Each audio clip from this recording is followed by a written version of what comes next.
Lula ng eroplano ang binatang si Inigo Revilla. Nakamasid sa paligid at ninanamdam ang bawat sandali bago lumapag ang sinasakyan sa bansang Pilipinas. Lumaking makisig, matipuno si Inigo. Hindi rin matatawaran ang husay nito sa pagluluto, lalo na sa mga pagkaing Pinoy na siyang ginagamit niya upang makaakit ng mga kababaihan. Likas na ito sa kanilang pamilya, mula sa kanyang lola na si Doña Catalina hanggang sa kanyang ama at dinagdagan pa ng husay ng kanyang ina. Subalit nasa high school pa lamang noon si Inigo ay namayapa na ang kanyang mga magulang. At si Doña Catalina ang tumayong mga magulang ng musmos na si Inigo mula noon hanggang sa kasalukuyan. Naglilibot na ang mga stewardess upang asikasuhin ang mga pasahero. Nakapwesto si Inigo sa first class section. Nakaupo ng komportable at pinagmamasdan mula sa kanyang upuan ang magagandang stewardess. Nagtama ang tingin ni Inigo at isa sa mga ito. Agad na lumapit ang stewardess sa banata. "Sir, do you need anything?" Alok ng stewardess na may magandang ngiti. Habang tinititigan ng stewardess ay nakaramdam si Inigo ng masidhing pagnanasa. Nahalina si Inigo sa ganda ng stewardess at gusto niya itong maangkin. Habang nakatitig ay nangungusap ang kanyang mga mata. Ang mga titig na pamatay. Biglang namula ang pisngi ng stewardess at halatang kinikilig sa titig ni Inigo. "Maybe later? I might find you at the hotel during the layover. Don't be surprised. I tend to chase what catches my eyes." Sabay kendat sa stewardess. Isang matamis na ngiti ang sinagot ng stewardess sa binata na may kasamang pagsulyap. Ngumisi naman si Inigo dahil may paglilibangan na siya sa buong 18 oras na siya ay nasa alapaap. Matapos makipagharutan ay magpapahinga na dapat si Inigo nang binaba ng kanyang katabi ang harang na pumapagitan sa kanilang mga silya. Isa pala itong babae na ubod ng ganda.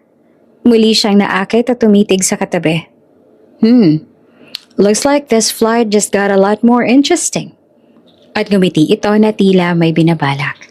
Gamit ang kanyang mapang-akit na titig, matipunong katawan, mapormang postura at mabulaklak na salita.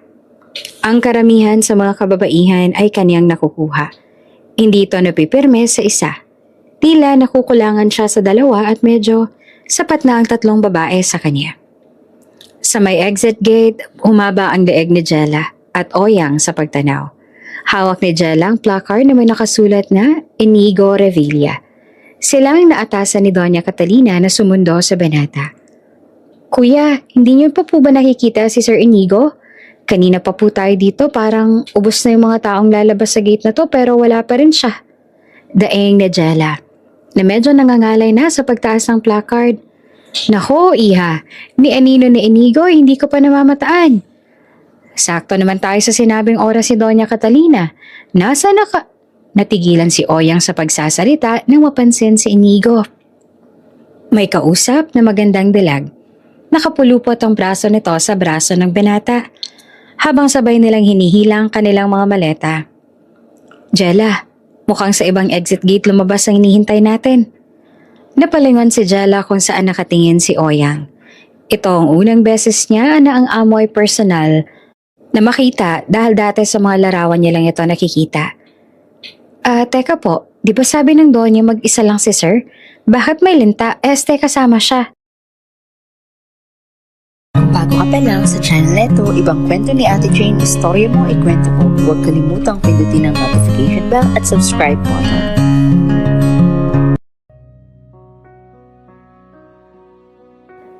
Natawa pa si Oyang sa tura ng dalaga.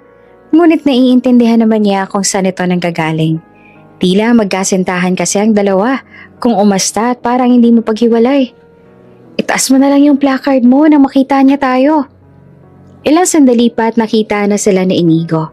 Ilang hakbang na lang ang pagitan nila nang biglang nagpaalam ang binata sa kanyang kasama. "It's nice meeting you then. Till next time." Wika ni Inigo sabay halik sa labi ng kasama niyang babae. Nanlaki ang mga mata ni Jella sa nasaksihan. Napaiwas na lang ng tingin si Oyang. Dahil hindi lang simpleng halik ang ginawa ng dalawa, kundi matinding halikan na tila hindi na mapuknat ang kanilang mga labi sa isa't isa. Tumagal din iyon ng mga nasa 2 minuto. Nag-iwan pa nga ng marka ng lipstick ang babae sa labi ni Inigo. Tuluyan ang natulala si Jella sa nasaksihan at napanganga ito sa gulat. "Oh, Kuya Oyang, I'm glad to see you again." Bati ni Inigo na hindi alintana ang lipstick sa labi at mga marka ng halik sa kanyang leeg. Napansin ni Inigo si Jella at bumaling sa dalaga. "Are you with Kuya Oyang?" Bago pa man makasagot ang dalaga, ay bigla na nitong kinuha ang kamay ni Jella at hinalikan. Sa bilis ng pangyayari, hindi nagawang umiwas si Jella. Subalit agad naman itong nabawi ang kanyang kamay. "Sir, siya po si Jella," pakilala ni Oyang. Tumalikod na lang si Jella at halos mapunit ang hawak niyang placard dahil sa inis. Anong klaseng lalaki to? Wika niya sa kanyang isipan. Sakay ng sasakyan, katabi ni Oyang si Jella sa harap at nasa likuran naman si Inigo. Patungo ang tatlo sa misyon ng mga Revilla, kung saan hinihintay sila ng Donya. "Naku Sir Inigo, ang laki na po ng pinagbago mo. Lalo kang kumisig na lalaki. Matanong ko lang po, nobyo mo ba yung kasama mo kanina? Bakit hindi mo siya inimbitahan sa mansyon nang makilala siya ng lola mo?" Tanong ni Oyang. "No need for that. She was just one of the passengers I met on the plane. And I don't remember her name." Preskong sabi ng binata. Natawa si Oyang sa tinara ni Inigo. Napalunok naman ang lihim si Jella. "Ganito bang magiging amo ko? Diyos ko." Wika nito sa sarili at pilit na winawaksi sa kanyang isipan ang kanyang mga narinig. Nagpatuloy ang biyahe. Nagkwentuhan pa rin sina Oyang at Inigo. At si Jella ay tahimik lang na nakaupo at pinagmamasta ng daan. Kahit na hindi nakikisali si Jella sa usapan ng dalawa, ay nakuha nitong atensyon ng binata. Laking pagtataka nito dahil para bang hindi naakit si Jella sa kanyang kagupuhan, lalo na nung hinalikan niya ito sa kamay. Akala niya nung una ay pakipot lang ang dalaga. Ngunit habang tumatagal ay nararamdaman nito ang ines ni Jella. Mga pasalimpat na titig. Mga singhal na pagsagot at lalong-lalo na ang hindi pagkibo sa kanya buong biyahe. "Oh, this girl is very challenging. May Maria Clara pa pala sa panahon ngayon." Ngising sabi ng binata sa kanyang isipan. "Hey Jella, are you..." Hindi na natapos ni Inigo ang sasabihin sa dalaga dahil sa isang iglap, isang malakas sa pagsalpok ang naganap. Dumilim ang paligid ni Inigo hanggang sa tuluyan na itong nawalan ng malay. Araw ang lumipas. Nasa induced coma si Inigo dahil sa mga nangyari. Isang proseso kung saan pinapahupang brain activity upang tulungan ang katawan na gumaling ng kusa. Nangyari ang lahat matapos nilang mabunggo ng sasakyan mula sa likuran. Wasak ang likurang bahagi ng sasakyan kung saan nakaupo si Inigo. Siya ang pinakanapuruhan sa kanilang tatlo. Lubang nababahala si Doña Catalina. Hindi to umalis sa tabi ng apo. Hindi halos natutulog at kumakain. Dasal lang ng dasal ang Doña na siyang kinabahala ng lahat. "Doña Catalina," wika ni Jella. Sudlong-sudlo ang kanyang swero. Kasalukuyang nasa ICU si Inigo at nakatanaw lang ang matanda mula sa labas kung saan may nakaharang na salamin sa kanilang pagitan. "Iha, wala ka dapat dito. Dapat namamahinga ka pa." Puna ng matanda sa dalaga. "Naiinip na po kasi ako sa kwarto ko at saka nag-aalala po ako sa inyo. Sabi po kasi ng ibang kasambahay mula nung isang araw hindi pa po kayo umuwi sa mansyon. Baka kayo naman po magkasakit kung hindi kayo makapagpahinga." Nag-aalala na sabi ni Jella. Bumuntong hininga ang Donya at bumaling ng tingin sa apong natutulog. "Mas mabuti pang ako na lang sanang nasa kalagayan ng apo ko. Masyado pa siyang bata para maranasan to." Nagsimula ng mamasa ang mga mata ni Donya. Nanginginig na rin ang boses nito. "Bakit ba palagi na lang ganito? Laging ako ang nasa sitwasyong to. Laging ako ang nandito sa labas at nagbabantay. Una ang mga magulang niya. Tapos, bumuhos ang luha sa mga mata ng Donya sa sobrang kalungkutan. Ang bata pa ng apo ko. Ang bata pa ni Inigo para dito." Hagulhol nito ang sabi. Masakit man ang katawan, iniyapos ito ng dalaga. "Makaka-recover din po si Sir Inigo, magtiwala lang po tayo sa nasa taas." Ang mga salitang yon ay humipo sa malungkot na puso ng Donya. Dumaan pa ang mga araw, naghihilom ang mga sugat ni Oyang at Jella. Nakalabas na rin sila sa ospital, ngunit wala pa rin nagbabago sa lagay ni Inigo.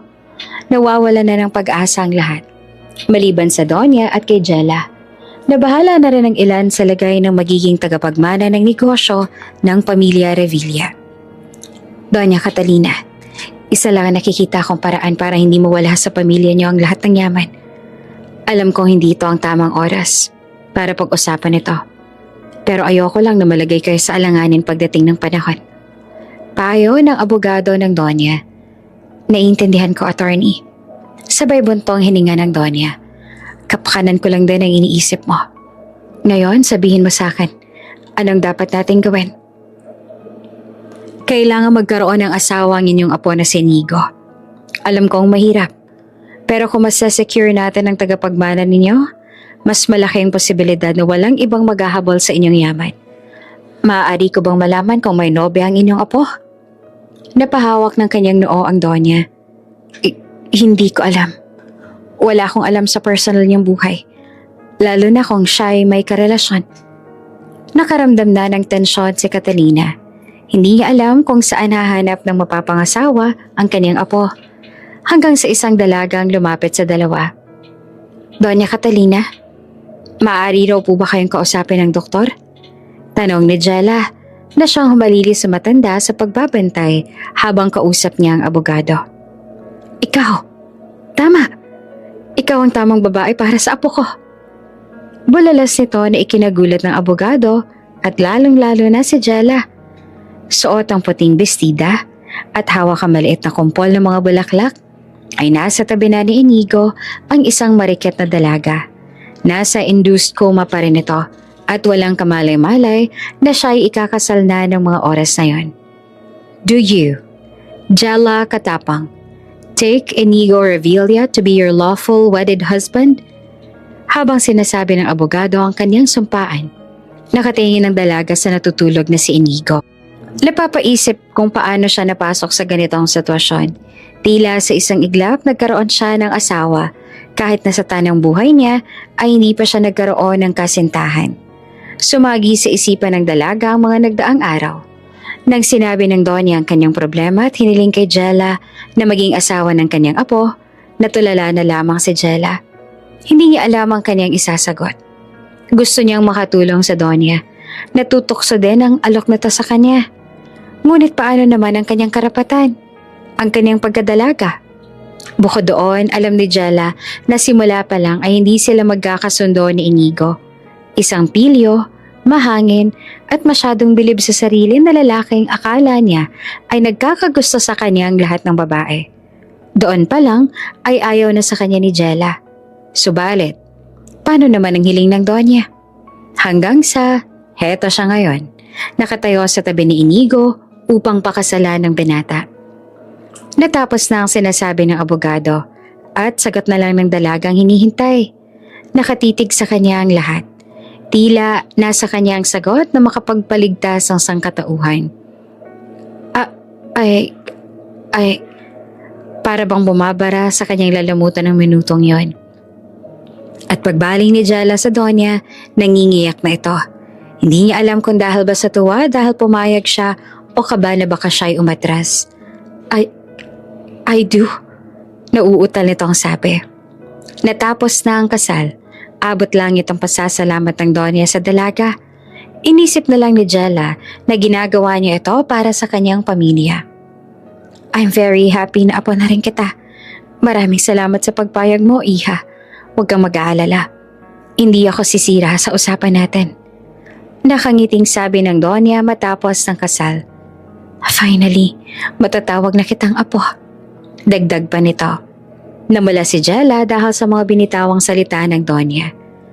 Doña Catalina, alam naman po nating panandilian lang lahat ng to. Jella na lang po ang itawag niyo sa akin. Nahihiya nitong sabi. Apo ang itatawag ko sa'yo. At mula ngayon, Lola. Lola naman ang itawag mo sa akin. Utos ng Donya. Wala nang nagawa ang dalaga sa isang iglap na bago ang kanyang buhay. Itinuring siyang apo ng Donya. Hindi na siya sa maid's quarters natutulog. May sarili na siyang kwarto. Palagi rin siyang kasama ng Donya sa pagbabantay kay Inigo. Madalas ikwento ng Donya ang mga gusto at ayaw ng kanyang apo. At dahil sa mga kwentong yon, tila nakilala ni Jella ang asawa. Walang naging tutol ang ibang kasambahay dahil mababa pa rin ang loob ng dalaga. Tumutulong pa rin ito sa mga gawaing bahay pag wala ang Donya. Personal niya ang ipinaghahanda ng pagkain ng Donya. Siya mismo ang nag-aayos ng mga damit ni Inigo na dadalhin sa ospital. Ginagampanan niya ang kanyang pagiging asawa kahit sa maliit na paraan. Isang araw, si Jella lang ang nagbabantay sa ospital. Kailangang dumalo ni Doña Catalina sa isang meeting upang klaruhin ang lagay ng kanyang apo. Nasa loob ng ICU si Jella, nakasuot ng PPE at tinutulungan ng nurse na linisan ang asawa. Ma'am, ang swerte ng asawa ninyo ang hands-on ninyo sa kanya. Siguro mahal na mahal niyo ang isa't isa. Pinatutunayan niyo po yung vows niyo na in sickness and in health. Kilig pa na sabi ng nurse. Napangiwi naman si Jella. Alangan naman sabihin niya ang katotohanan. Kaya, nginitian niya na lang ito ng pilit. Natapos silang linisan si Inigo ay iniwan na sa loob si Jella. Naupo siya sa tabi ng asawa. Narinig mo yon, ha? Ikaw, asawa ko. Natatawa nitong sabi habang nakatitig sa maamong mukha ng asawa. Sa unang tingin ay mapapansin mo agad ang maamo nitong mukha. Para bang hindi gumagawa ng kapilyuhan. Ang morenong kutis, makapal ngunit maayos na hubog nitong mga kilay, matangos na ilong na medyo baliko. Patunay na hindi man perpekto ang kanyang mukha, ay nananatili pa rin itong makisig. Mga labing katamtaman lang kapal.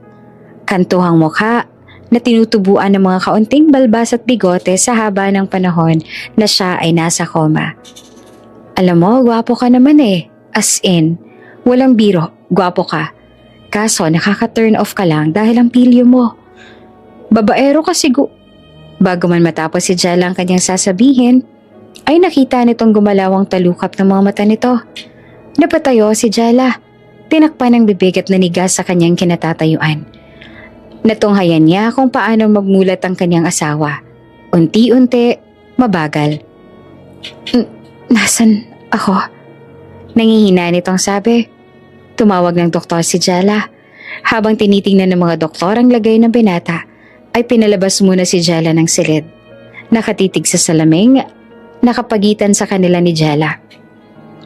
Tinawagan ng dalaga si Doña Catalina upang sabihin ang magandang balita.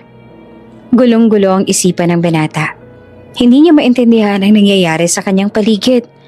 Ang huling natatandaan lang ni Inigo ay nakasakay siya sa sasakyan kasama sina Oyang at Jella papuntang mansyon.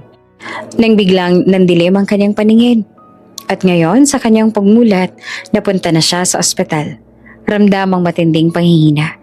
Gusto niya magtanong kung anong nangyari subalit nanonood sa buong katawan ng binata ang panghihina. Don't push yourself, Inigo. And don't worry.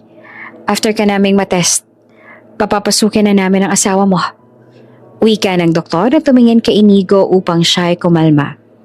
Hindi man makapagsalita, ay baka sa mukha nito ang pagtataka na inakala naman ng mga doktor na nag-aalala ito sa kanyang asawa. What's happening? Is this a prank? Tanong ng binata sa kanyang sarili.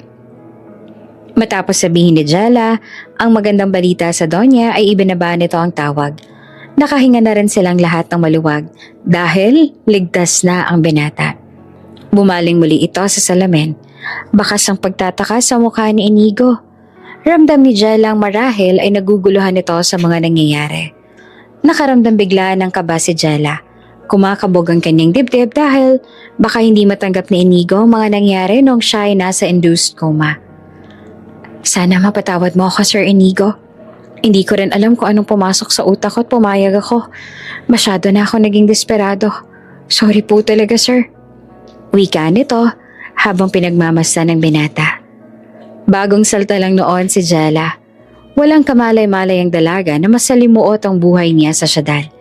Hindi lang ang lugar, kundi pati na rin ang mga taong akala niya ay tutulong sa kanya upang umahon sa kahirapan. Po, nanlamig si Jella matapos marinig ang sinabi ng gwardiya sa kanya. Nako, iha, Isa ka rin ba sa naloko ng babaeng yon? Panglima ka ngayong umaga na naghahanap ng kumpanya na yan pero wala namang ganon sa building na to o kahit na saan. Paliwanag ng gwardya. Pero ito po kuya, ito po yung chat namin pati na nga rin yung money transfer na ginawa ko para sa investments. Okay naman po yung transaction namin itong mga nakaraang buwan. May picture pa nga po sa harapan ng building na to kaya mabilis ko po tong natuntun. Naiiyak na noon si Jella. Para siyang binuhusan ng malamig na tubig habang nagpapaliwanag sa gwardya. Pilit niyang kinakalma ang sarili kahit na parang sasabog na ang kanyang dibdib sa takot. Takot na siya ay niloko at tinakbuhan ng perang binigay niya bilang investment. Ang masakit pa nito ay hindi lang pera niya ang tinakbo, kung hindi pera ng ilan niyang mga kakilala na siya ang nakumpronta sa inaakalang investment na makapagpaahon sa kanila sa hirap. Pasensya ka na miss, pero isa ka sa naloko ng babaeng yan. At yung perang sinasabi mo, huwag mo nang asahang maibabalik pa sa'yo. Masakit man pero yon ang katotohanan. Wika ng gwardya. Pakiramdam ni Jella ay naglalakad siya sa kawalan. Hindi alam kung saan pupunta. Bitbit ang backpack na may lamang kaunting damit at perang pantawid gutom ng ilang araw. Hindi niya alam kung paano siya haharap sa kanyang mga magulang na binenta ang kanilang mga kalabaw at lupang sinasakahan upang magkaroon sila ng malaking halaga sa nasabing investment. Walang tigil ang pagluha ni Jella habang naglakad. Mabilis ang galaw ng lahat, puwera lang sa kanya. Parang sasabog ang kanyang utak sa maugong na tinig na paulit-ulit na umaalingaw-ngaw sa kanyang tenga. Pasensya ka na miss, pero isa ka sa naloko ng babaeng yan. Pero walang ganon sa building na to kahit saan man. Huwag mo nang asahang may babalik pa sa'yo, masakit man pero yon ang katotohanan. Mga salitang hindi matanggal sa kanyang isipan. Hanggang sa dinala siya sa simbahan, doon siya umiyak na umiyak. Wala siyang pakialam kung nakatingin sa kanya ang lahat, kung siya'y pinagbubulungan o nilalayuan. Basta ng oras na yon, gusto lang niyang umiyak. Ibinuhos lahat ng sama ng loob sa kanyang nararamdaman. Kung pwede lang siyang sumigaw, ay sisigaw siya dahil sa sama ng loob na kanyang nararamdaman. Gusto niyang humanap ng sisisihin sa nangyari. Isumbat na bakit sa lahat ng tao sa mundo ay siya pang napiling lokohin ng babaeng yon. Alam niya hindi siya banal na tao pero bakit siya ang kailangang dumanas ng ganito? Subalit sa kabila ng lahat ng to, sa huli, sarili pa rin niya ang kanyang sinisisi. Dahil sabi nga nila, walang manloloko kung walang nagpapaloko. Hanggang sa nilamon na ito ng lungkot, ng hiya, at naisip ang kanyang mga magulang sa probinsyang sinasakripisyo ang lahat para sa kanya. Wala na ako mukhang ihaharap sa mga magulang ko. Anong gagawin ko? Paulit-ulit nitong sabi habang nakaluhod at umiiyak. Iha, isang tinig ng matanda ang kanyang narinig. Ito ang panyo, may tubig rin ako dito. Alok nito. Namumugtuma ng mga mata ay pumaling si Jella sa matanda. Nakita niya ang isang babaeng nakaitim na belo. Masisilayan ang mukha nitong kastilaing ng itsura. May matangos sa ilong at mapekas na balat. Kulubot man ng balat ay halata mong makinis ito noong araw at magandang dilag noong siya ay bata pa. Nakatitig lang noon si Jella. Hindi niya alam kung kaya pa ba niyang magtiwala matapos ang kanyang pinagdaanan. Bago ka lang ba dito sa syudad? Tanong ng matanda. Tumango lamang si Jella. Hindi ko sinasadya kaninang marinig ang dasal mo at gusto ko makatulong. Wika ng matanda. Inalok na to si Jella ng trabaho bilang kasambahay sa kanyang mansyon dahil ang matandang nakakita sa kawawang si Jella ay si Doña Catalina. Naantig ito sa dinanas ng kawawang si Jella. Naalala niya ang kanyang kabataan. Isa rin siyang probinsyana noon na nakipagsapalaran sa syudad. Ngunit hindi tulad ni Jella, siya ay pinalad sa kanyang pagluwas at naging maganda ang kapalaran. Noong una ay naging mailapang dalaga. Hirap magbigay ng tiwala sa kanyang mga kasama. Idagdag pa siya ang pinakabata sa kanila. Subalit sa tulong ng Donya at pag-iintindi ng lahat, unti-unting binuksan ni Jella ang kanyang sarili. Nasilayan muli ang kanyang makukulit na ngiti. Naging magiliw at masayahin. At bilang gante sa pangunawa nila sa kanya, naging magalang at maunawain ang dalaga sa bawat isa. Nagkasundo ni Jella ang kanyang mga kasama. Gayun din ang Donya. Para siya yung itong naging apo. Dahil hindi nalalayo ang edad nila ng kanyang apong nasa ibang bansa. Hanggang sa umuwi na nga si Inigo at si Jella ang natasang sumundo rito. Subalit, ang masayang pagkikita ng maglola ay nauwi sa trahedya. Alam kong malaking pabor ang hihilingin ko sa iyo, pero huwag kang mag-aalala. Malaking halaga rin ang kapalit nito at sobra-sobra pa. Ani ni Catalina. Hindi ko po kayo maintindihan. Nagugulo ang tora ni Jella habang nakatanaw sila kay Inigo mula sa labas ng ICU. Hinawakan ng Donya ang kamay ng dalaga. Pakasalan mo ang apo ko at tutubusin ko ang lupa at mga kalabaw na binenta ng mga magulang mo. Alam kong magiging makasarili ako sa ginagawa kong to, pero Jella, wala na akong ibang maisip na paraan upang maisalba ang yaman na dapat ay para sa apo ko. Pagsusumamo ng matanda. Don Catalina, normal lang po ang lahat ng vital signs si Inigo, and luckily nag-recover na po ng maayos ang katawan niya. But he needs to be confined para makasiguro tayong wala kaming na overlook. Wika ng doktor at bumaling sa dalaga. You can go to your husband, Mrs. Revilla. Ani nito sa dalaga. Maliit na ngiti ang sumilay sa mukha ni Jella. Hindi ito dala ng hiya o pagkasabik, kundi dahil sa kaba. Hindi niya alam kung paanong haharap sa binata bilang kaniyang asawa. Sinulyapan siya ng Donya. Naramdam kasi nito ang kaba ng dalaga. Tinanguan niya ito na waring sinasabing magiging maayos din ang lahat. Lakas loob na pumasok si Jella sa silid ng asawa. Nanlalamig ito sa kaba dahil hindi niya alam kung ano ang una niyang sasabihin. Paano niya kakausapin si Inigo? Kung mag-hi ba siya? Tatanungin kung kamusta? Aasikasuhin ba niya ito? Tatanungin kung anong gusto? Hay, bahala na nga. Wika nito at pumasok sa silid. Pagpasok ni Jella ay nandoon ang isang nurse. Kilig na kilig sa mga banat ni Inigo. I thought I was in heaven, and a beautiful angel is guiding me. Wika ng binata sa nurse na siyang naabutan ni Jella. Ang kaba ni Jella ay biglang nawala at napalitan ng pagkadismaya. Itong lalaking to kakagising pa lang sa pagkakakomatos ng bababae na agad. Ang galing! Ani nito sa kanyang isipan. Wala namang balak si Jella na istorboy ng harutan ng dalawa. Lalabas na sana itong muli ng silid nang marinig ang maarteng sabi ng nurse. Ikaw talaga sir, ang bolero ninyo. Wika pa ng nurse sa akala mo'y naipit kung saan. Nainis lang si Jella. Bigla itong tumikim. Biglang tumindig ng ayos ang nurse at tumingi ng pasensya. Ma'am, so sorry po. Nginig nito ang sabi. Sir, nandito na po palang asawa ninyo. Aalis na po ako. At kumaripas ito ng alis sa silid. Sinundan lang ng tingin ni Inigo ang nurse at nang nakalabas na ito ay sa kanya sinita ang dalaga. Tell Lola to stop this prank. This is not funny. Inis na sabi ng binata. Nakatayo lamang si Jella. Nakatitig sa binata. Humugot ng maraming lakas ang loob upang sabihin na hindi biro na sila'y kasal na. Lola knows my taste and obviously you're not one of them. Mapang-insulto nito ang sabi. Nanlaki ang mga mata ni Jella. Sir, alam ko pong hindi ako kagandahan. Pero hindi rin naman ako pangit. At isa pa, akala mo ba ang gwapo-gwapo mo? Di ka gwapo, no? Baliw ni Jella na kinagulat ni Inigo. Lalo na yung ilong mong baluktot. Napahawak pa si Inigo sa kanyang ilong. You? Susugurin na dapat ni Inigo si Jella, patayo na ito. Ngunit hindi pa kaya ng katawan ng mabilis na kilos kaya nakaramdam ito ng pagkahilo. Mabilis naman nakalapit si Jella at inalalayan si Inigo. Don't touch me. I know people like you. What did you do to Lola to convince her to this marriage? Galit na sabi ni Inigo habang hinihiga siya ni Jella sa hospital bed. Walang naging sagot si Jella.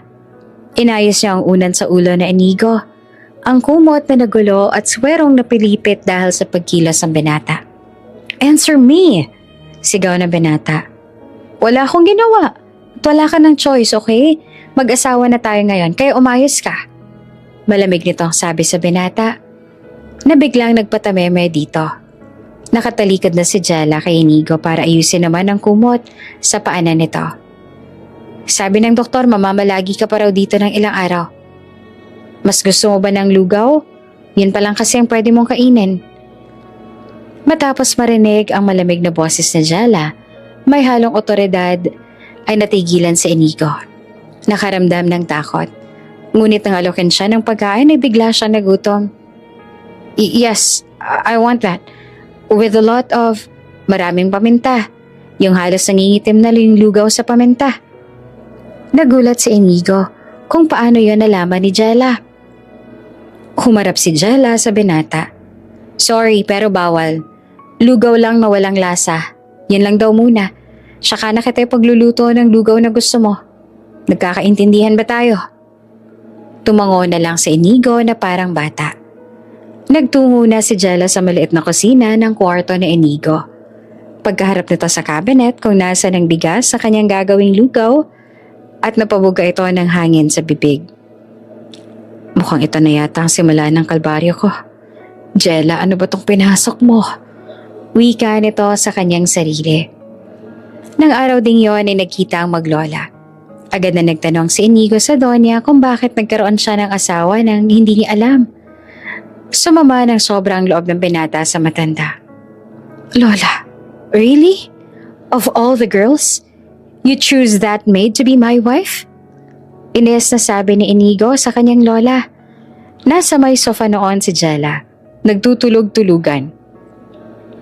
Ikaw, Inigo, ayusin mo yung tono ng pananalita mo. Anong really ka dyan? Baka gusto mong pilipitin ko yung dila mo. Magtagalog ka nga, nasa Pilipinas ka na. Huwag mo kong ma-English dyan. Matapang na sabi ng Donya. But Lola, isa pang English mo, Inigo, babatukan na kita. Napakagat ng kanyang labi si Jella upang pigilan ang kanyang pagtawa. Gusto niyang imulat ang mga mata para makita ang eksena ng maglola, ngunit baka mahalatang gising siya. Lola naman, bakit kasi sa lahat ng maid siya pa? Wala na bang iba? Sabi ni Inigo. Apo, ano bang masama kay Jella? Maganda siya, mabait at nakakasiguro ako na magiging mabuting asawa siya para sa'yo. At saka anong inaangal-angal mo dyan? Wala ka namang nobya. Sambit ng Donya. Napapuntong hininga si Inigo. Sorry to say, Lola, but I have a girlfriend in the US. Her name is Hazel, and we are open. Open? Ano yun? Gulat at nagtatakang tanong ng Donya. Nabunyag na ang relasyon na matagal na tinatago ni Inigo. Ang kanyang relasyon sa kasintahang si Hazel. Isa itong Phil-Am na naninirahan din sa ibang bansa kasama ng kanyang pamilya. Hindi pa ito nakakarating sa Pilipinas at hindi ito interesado sa kultura nito, lalo na sa pakikipagrelasyon. Masyado raw dry at walang thrill ang tradisyon ng pakikipagligawan at relasyon sa Pilipinas. Sinabi rin ni Inigo na nasa relasyon sila na tinatawag na open, isang uri ng relasyon sa henerasyon ngayon na pwede kang makipagharutan, makipag-flirt, o kung minsan makipagrelasyon depende sa set of rules na mapag-usapan ng magkaparehang nasa ganitong setup. Hindi ito pagiging taksil o naghahanap ng iba. Bagkos, ganito lang talaga tumakbo ang ganitong klase ng relasyon. Isa raw itong paraan upang masabi kang makarelasyon sa isa't isa at mas makilala ang kanilang mga sarili. Nakailang kurap ang Donya habang nagpapaliwanag ang apo kung anong uri ng relasyon na meron siya. Hindi naman maproseso ng matanda ang mga sinasabi ng apo. Now, Lola, how should I tell Hazel this? Wala to sa rules namin. We can have other relationship pero hindi aabot sa pagiging asawa. Tanong ng binata. Basta. Asawa mo na ngayon sa Jella. Wala akong pakialam sa open-close na yan. Singal na sabi ng Donya. Lola, it's an open relationship. Ginawa niyo naman pong close open. Ano po ako, baby? Basta, kung ano man ang tawag sa relasyon ninyo, wala na tayong dapat pag-usapan. Kasal na kayo ni Jella. Tapos. At yung Hazel na yan, hiwalayan mo na yan. Hindi siya makakabuti para sa'yo. Hatol ng matanda. Lihim na bumuntong hininga si Jella. Kunwaring bumaling ng upo, ngunit napapikit na rin. Lalong lumalala ang sitwasyon. Hay, paano ba to? Ani nito sa kanyang sarili. Lumipas ang mga araw at nakauwi na si Inigo sa mansyon. Magaling na ang kanyang mga sugat at maayos na ang kanyang kalagayan. Kasabay nito ay kailangan niya ng harapin ang buhay mag-asawa. Ang katotohanang asawa niya na si Jella. At dahil mag-asawa na kayo, kailangan niyo nang bumukod. Ngiti-ngiti pang anunsyo ng donya. Halos mahulog sa kanyang kinauupuan si Jella. Si Inigo naman ay agad na umalma. But Lola, this is ridiculous. Paano kung may gawing masama sa akin ng babaeng yan? Dahil sa pera? Talagang ipagkakatiwala mo ako sa stranger na yan? Inigo, yung bibig mo. At ano stranger ka dyan? May pangalan ng asawa mo at Jella yon. Pagkatandaan mo yan. Kikil na sabi ng Gonya, kaya naupong muli si Inigo. Mabalik tayo. At ipinagpatuloy ng Donya ang kanyang sinasabi. Tuluyan ang pumasok ang dalawa sa buhay mag-asawa. May isa silang kasambahay upang makatuwang ni Jella. Nagsimula na rin pumasok si Inigo sa opisina. Para na talaga silang mag-asawa kung titignan. May sariling bahay, nagtatrabaho si Inigo para sa kanilang pamilya. Nasa isa silang bubong at nagsasama. Ngunit pakitang tao lamang ang lahat. Matatalim na titig at malamig na pakikitungo ang natatamo ni Jella sa binata. Araw-araw tila hangin ang turing nito sa asawa. Nilalagpasan niya lang ito tuwing nakikita. Mas kinakausap pa nito ang kanilang kasambahay kesa kay Jella. At madalas ay nakikipagharutan sa harapan ni Jella. Iisa lang ang kwartong kanilang tinutulugan. Subalit sa sahig, natutulog ang talaga. Ang dahilan ni Inigo, hindi siya sanay na may katabing kasambahay sa kama. Sa sofa na lang dapat matutulog si Jella. Ngunit nagalit si Inigo. Doon daw siya sa sahig matulog dahil doon siya nararapat. Bale wala lang naman kay Jella kung matulog siya sa sahig. Sanay naman ang kanyang likod matulog sa papag. Ang hindi niya maatim ay ang kagaspangan ng ugali ng asawang si Inigo. Malinaw kay Jella ang kanyang lugar. Hindi niya hangad na mahalin siya ng binata. Subalit bakit ganito naman ang trato nito sa kanya? Tila ay hindi makatarungan. Dahil ba hindi siya tulad ng ibang babae na patay sa kanya? Sunod-sunuran at habol na habol sa kanya? Lalo tuloy nawawala ng gana si Jella sa binata at nangakong hindi ito magkakagusto sa isang katulad ni Inigo. Doon ka nga sa kitchen, nawawalan ako ng gana kumain pag nakikita ka. Ines na sabi ni Inigo. Tumayo si Jella at kinuha ang kanyang plato. Nasa hapag sila noon upang kumain nang biglang sinabi yon ni Inigo. Tahimik naman na umalis at nagpunta sa kusina si Jella. Bagyang naiiyak dahil sa trato sa kanya ng asawa. Hindi dahil sa awa sa sarili, kung hindi dahil sa inis. Hindi niya maipagtanggol ang sarili. Isinasaalang-alang kasi nito ang Donya upang pagpasensyahan pa ang asawa. Ma'am Jella, okay ka lang? Wika ng isa sa kasambahay. Oo, ayos lang ako. Kumain ka na ba? Tara, sabay na tayo. Alok nito sa mga kasamang kasambahay. Isang umaga, may bumisita sa bahay ng mag-asawa. Bro, it's nice to see you. Bati ni Rex na matalik na kaibigan ni Inigo. Sorry kung hindi na ako nakadalaw sa ospital, kamusta ka na? I understand, no worries. Turan naman ni Inigo. Matapos magkamustahan ay napansin ni Rex ang isang magandang dalag. Hindi ito nakasuot ng uniformeng pangkasambahay. Ngunit panayang asikaso nito sa kanila ni Inigo. May matamis din itong ngiti. Hindi mawaglit ang mga mata ni Rex sa dalagang yon, kaya tinanong nito si Inigo. Ipakilala mo naman ako sa pinsan mo, ani ni Rex. Sinong pinsan? Siya. Sabay turo sa dalaga. Di ko siya pinsan. Inasasabi ni Inigo. Oh, okay. So who is she? Asawa ko siya. Asawa? Galat na sabi ni Rex at halos mahulog sa kanyang upuan. Ikinwento ni Inigo ang mga nangyari sa kaibigan. Hindi naman alam ni Rex kung tatawa ba siya o maaawa kay Inigo. Bro, you have no choice. Magtiis ka na lang sandali. Then pag okay na si Lola at kampante na siya, offer Jella to have an annulment.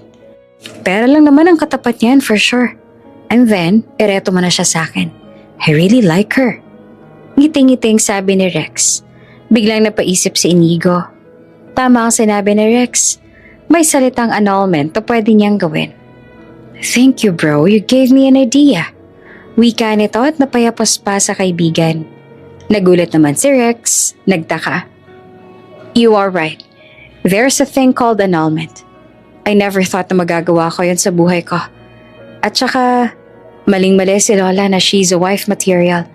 Ang tamad niya kaya sa bahay. Palagi ko siyang naaabutan nakahiga sa sofa. Nagsi-cellphone at kumakain. I'm sure pag wala ako dito sa bahay, yun ang maghapon niyang ginagawa. Puro asa sa maid dahil yumaman siya bigla. Pakitang tao lang yung babaeng yan. Huwag kang papalin lang sa maamo niyang mukha. Paninira nito sa asawa. We, hindi nga. Baka sinasabi mo lang yan dahil ayaw mo sa kanya. No bro, that's the truth. She's lazy and useless. Tuluyan na nga nabulag si Inigo sa galit niya kay Jella. Puro hinala lang ang kanyang pinanghahawakan. Wala siyang alam sa mga totoong nangyayari sa kanilang bahay. Ang alam lang niya, pag uwi niya, kakain siya at matutulog dahil maayos ang lahat. Hindi alam ng binata, nagawa na ni Jella ang mga gawaing bahay bago pa siya dumating sa bahay. Kaya oras naman upang siya'y mamahinga dahil ayaw niya naman muling masabihan ng masakit na salita ng asawa. Natauhan si Jella isang beses nga nang subukan pa niyang asikasuhin si Inigo.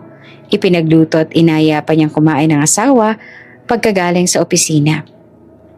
Subalit inangilan lang siya nito at pinahiya sa harap ng kasambahay.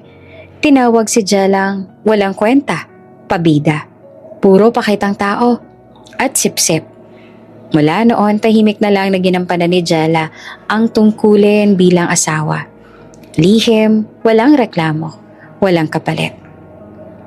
Inihahanda na nito lahat bago pa magising si Inigo. Mula sa agahan hanggang sa baon nito sa opisina.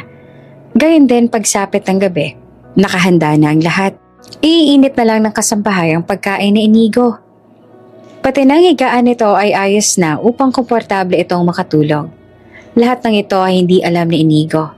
Ang akala niya ay kasambahay ang gumagawa ng lahat ng to. Dahil pagdating niya sa bahay ay nasa sofa lang si Jella. Nakaupo, nanonood ng TV at hawak ang kanyang cellphone.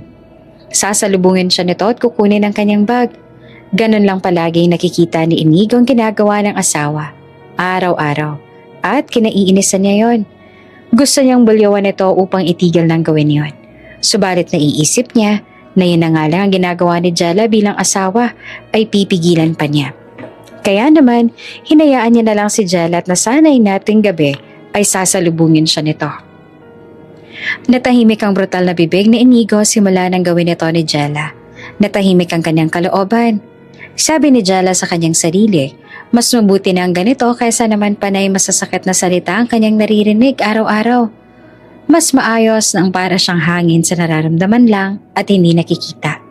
Ang mahalaga ay ginagampanan niya ang kanyang tungkulin ng lihim at malapit niya nang matubos ang lupa at mga kalabaw na binenta ng kanyang mga magulang. Isang araw, patuloy na nagtitiis si Jella sa kamay ni Inigo. Isang balita ang hindi nito inaasahan. Nagkasakit ang kanyang ina sa probinsya at sa sobrang pagkaalala ay umuwi ito ng walang paalam.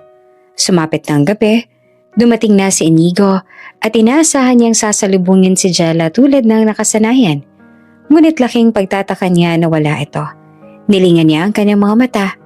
Ni anino ng asawa ay wala. Kasambahay ang sumalubong sa kanya. Nakapagpalit na siya ng damit na nakahanda na sa kanyang kama. Kumain ng hapunan hanggang sa patulog na. Ngunit hindi pa rin nagpapakita si Jella. Nakahiga na siya sa kanyang kama, subalit hindi pa rin niya nasisilayan si Jella. Where the hell is she? Biglang sumagi sa kanyang isipan na kanyang kinagulat. Wait, why am I thinking of her? Isn't it great that she's gone? I should be happy. She's just a burden. She is useless. Our maid does everything in this house. So why should I be bothered? And if Lola comes, I'll tell that she left. And I don't mind that. I can use it as a ground for our annulment. Wika nito sa kanyang sarili. Kinabukasan, gumising ng masigla si Inigo. Naligo at nagbihis. Napapasayaw pa ito sa tuwa dahil sa wakas ay may magagamit na siyang grounds laban kay Jella sa pag-file niya ng annulment. Paglabas niya ng kwarto ay dumiretso ito sa kusina upang kumain ng agahan. Subalit laking gulat niya dahil nagkukumahog ang kasambahay na magluto ng agahan. Sir, sorry po, hindi po kasi ako nagising ng alarm ko, kaya ngayon lang po ako nagluto ng agahan. Paliwanag ng kasambahay. It's okay, I'll grab breakfast na lang along the way to the office. Just do my coffee. Utos ni Inigo. Sumunod naman ang kasambahay. Napansin nitong may papel itong sinusundan sa pagtitimpla ng kanyang kape. Hindi niya na lang ito pinansin. Ilang sandali pa at binigay na ng kasambahay ang kape. Inigop niya ang kape.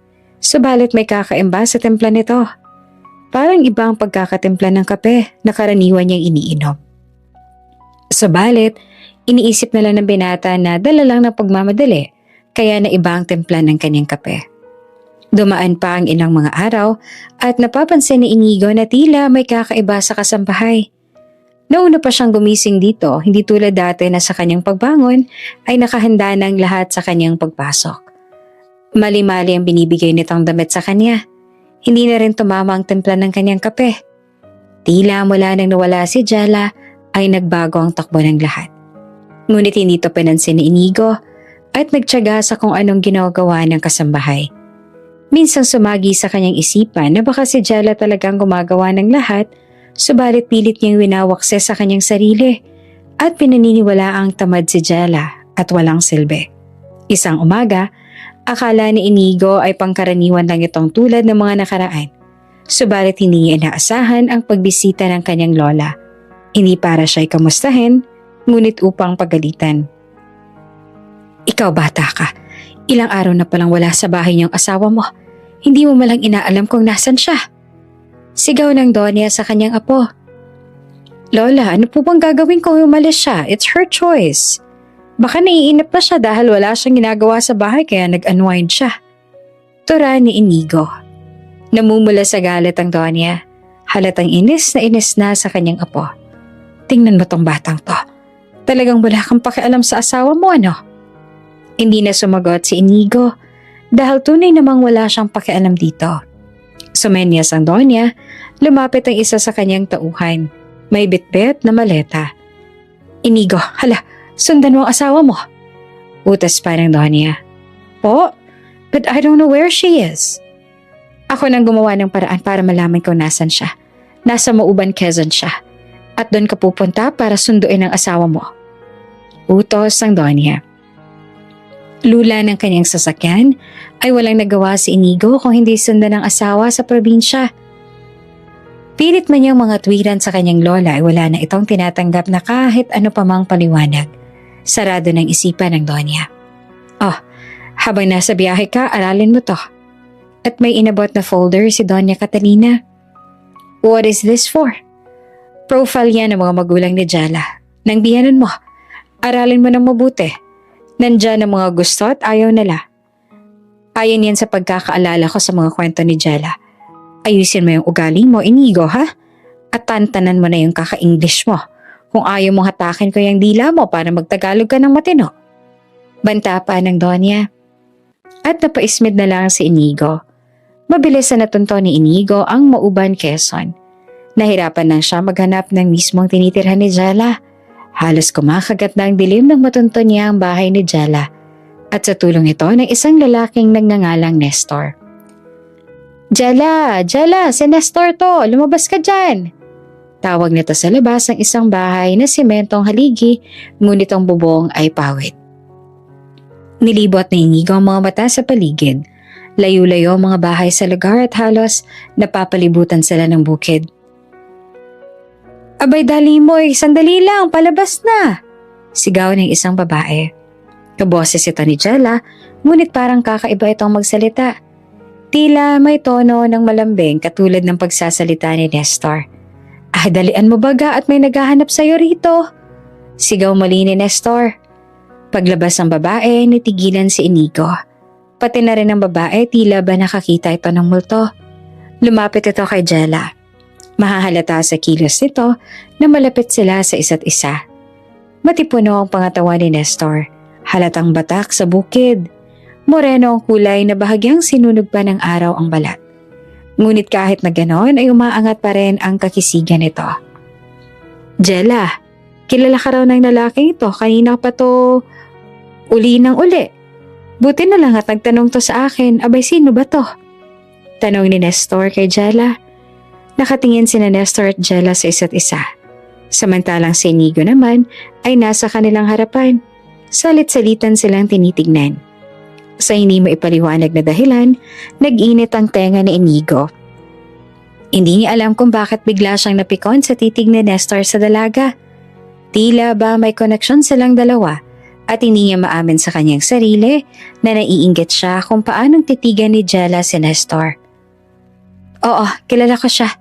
Siya si Inigo I'm her boyfriend. Pagputol ni Inigo sa sasabihin ni Jella. Nagulat pa ang dalawa. Pati na rin si Inigo sa kanyang sinabi. Subalit, hindi niya na yon mabawi. Kung kaya't pinanindigan niya na lang ang mga salitang lumabas sa kanyang bibig. Jella, may katipan ka na? Alam ba to ng mga Tito Domingo at Tita Marcela? Kastigo ni Nestor. Hindi pa. Pero kaya ako nandito para magpakilala sa kanila bilang boyfriend ni Jella. At bumaling ito kay Jella. Hindi ba, Jella? Natulala na lang si Jella at gulong-gulo sa nangyayari.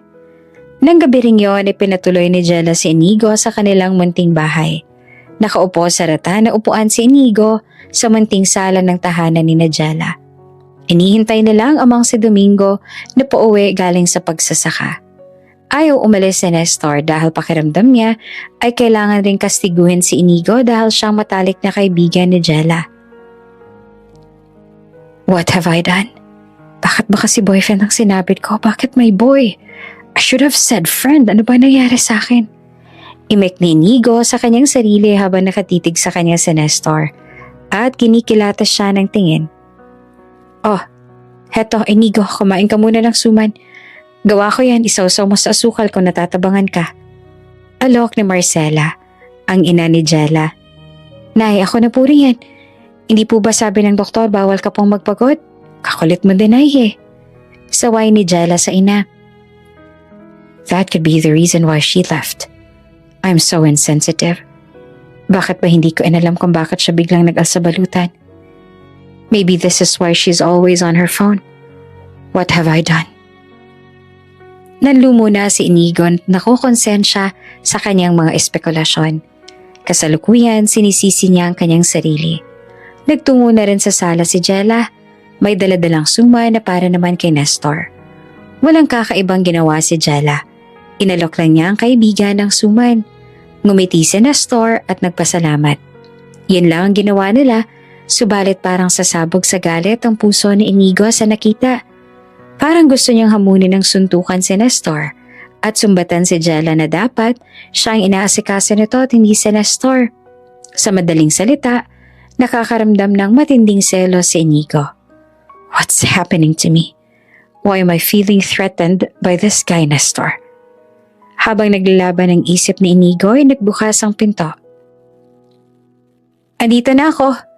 Imik ng isang lalaking papasok ng pinto. May dala itong itak. Otomatikong tumindig si Inigo at inayos ang tayo. Agad itong napansin si Inigo. Sino tong binatang to? Tanong ng lalaki. Sinalubong naman ito ni Jella at kinuha ang mga gamit nitong madali. Tay, ano po si Inigo po? Katipan ko. Pahina ng pahina nitong sabi. Katipan? Bulala sa sabi ng tatay ni Jella. Tila ginigisa sa sariling mantika si Inigo ng gabing iyon. Dalawa na silang nakatitig sa kanya. Si Domingo na tatay ni Jella at Nestor. Maayos na nagpakalala si Inigo. Malaking tulong ang folder na binigay ng kanyang lola sa kanya upang malaman kung paanong haharapin ang mga magulang ni Jella, lalo na ang tatay nito. Laking pasasalamat na lang din niya at boyfriend ang kanyang nasabit hindi asawa. Dahil kung hindi, baka ang katabing itak ng tatay ni Jella ay nasa leeg niya na at nakatarak. Alam ko pong nakakagulat kaya po ako nagpunta dito para formal na magpakilala sa inyo. Ayoko naman pong itago ang relasyon namin ni Jella. Humahanap lang po talaga ako ng tiyempo para makilala ninyo. Lakas loob nito ang sabi. Walang imik si Domingo. Diretso lang ang tingin nito sa binata. That's why I'm here. Dugtong nito. Tila may dumaan naman ang anghel sa kanilang pagitan sa sobrang katahimikan.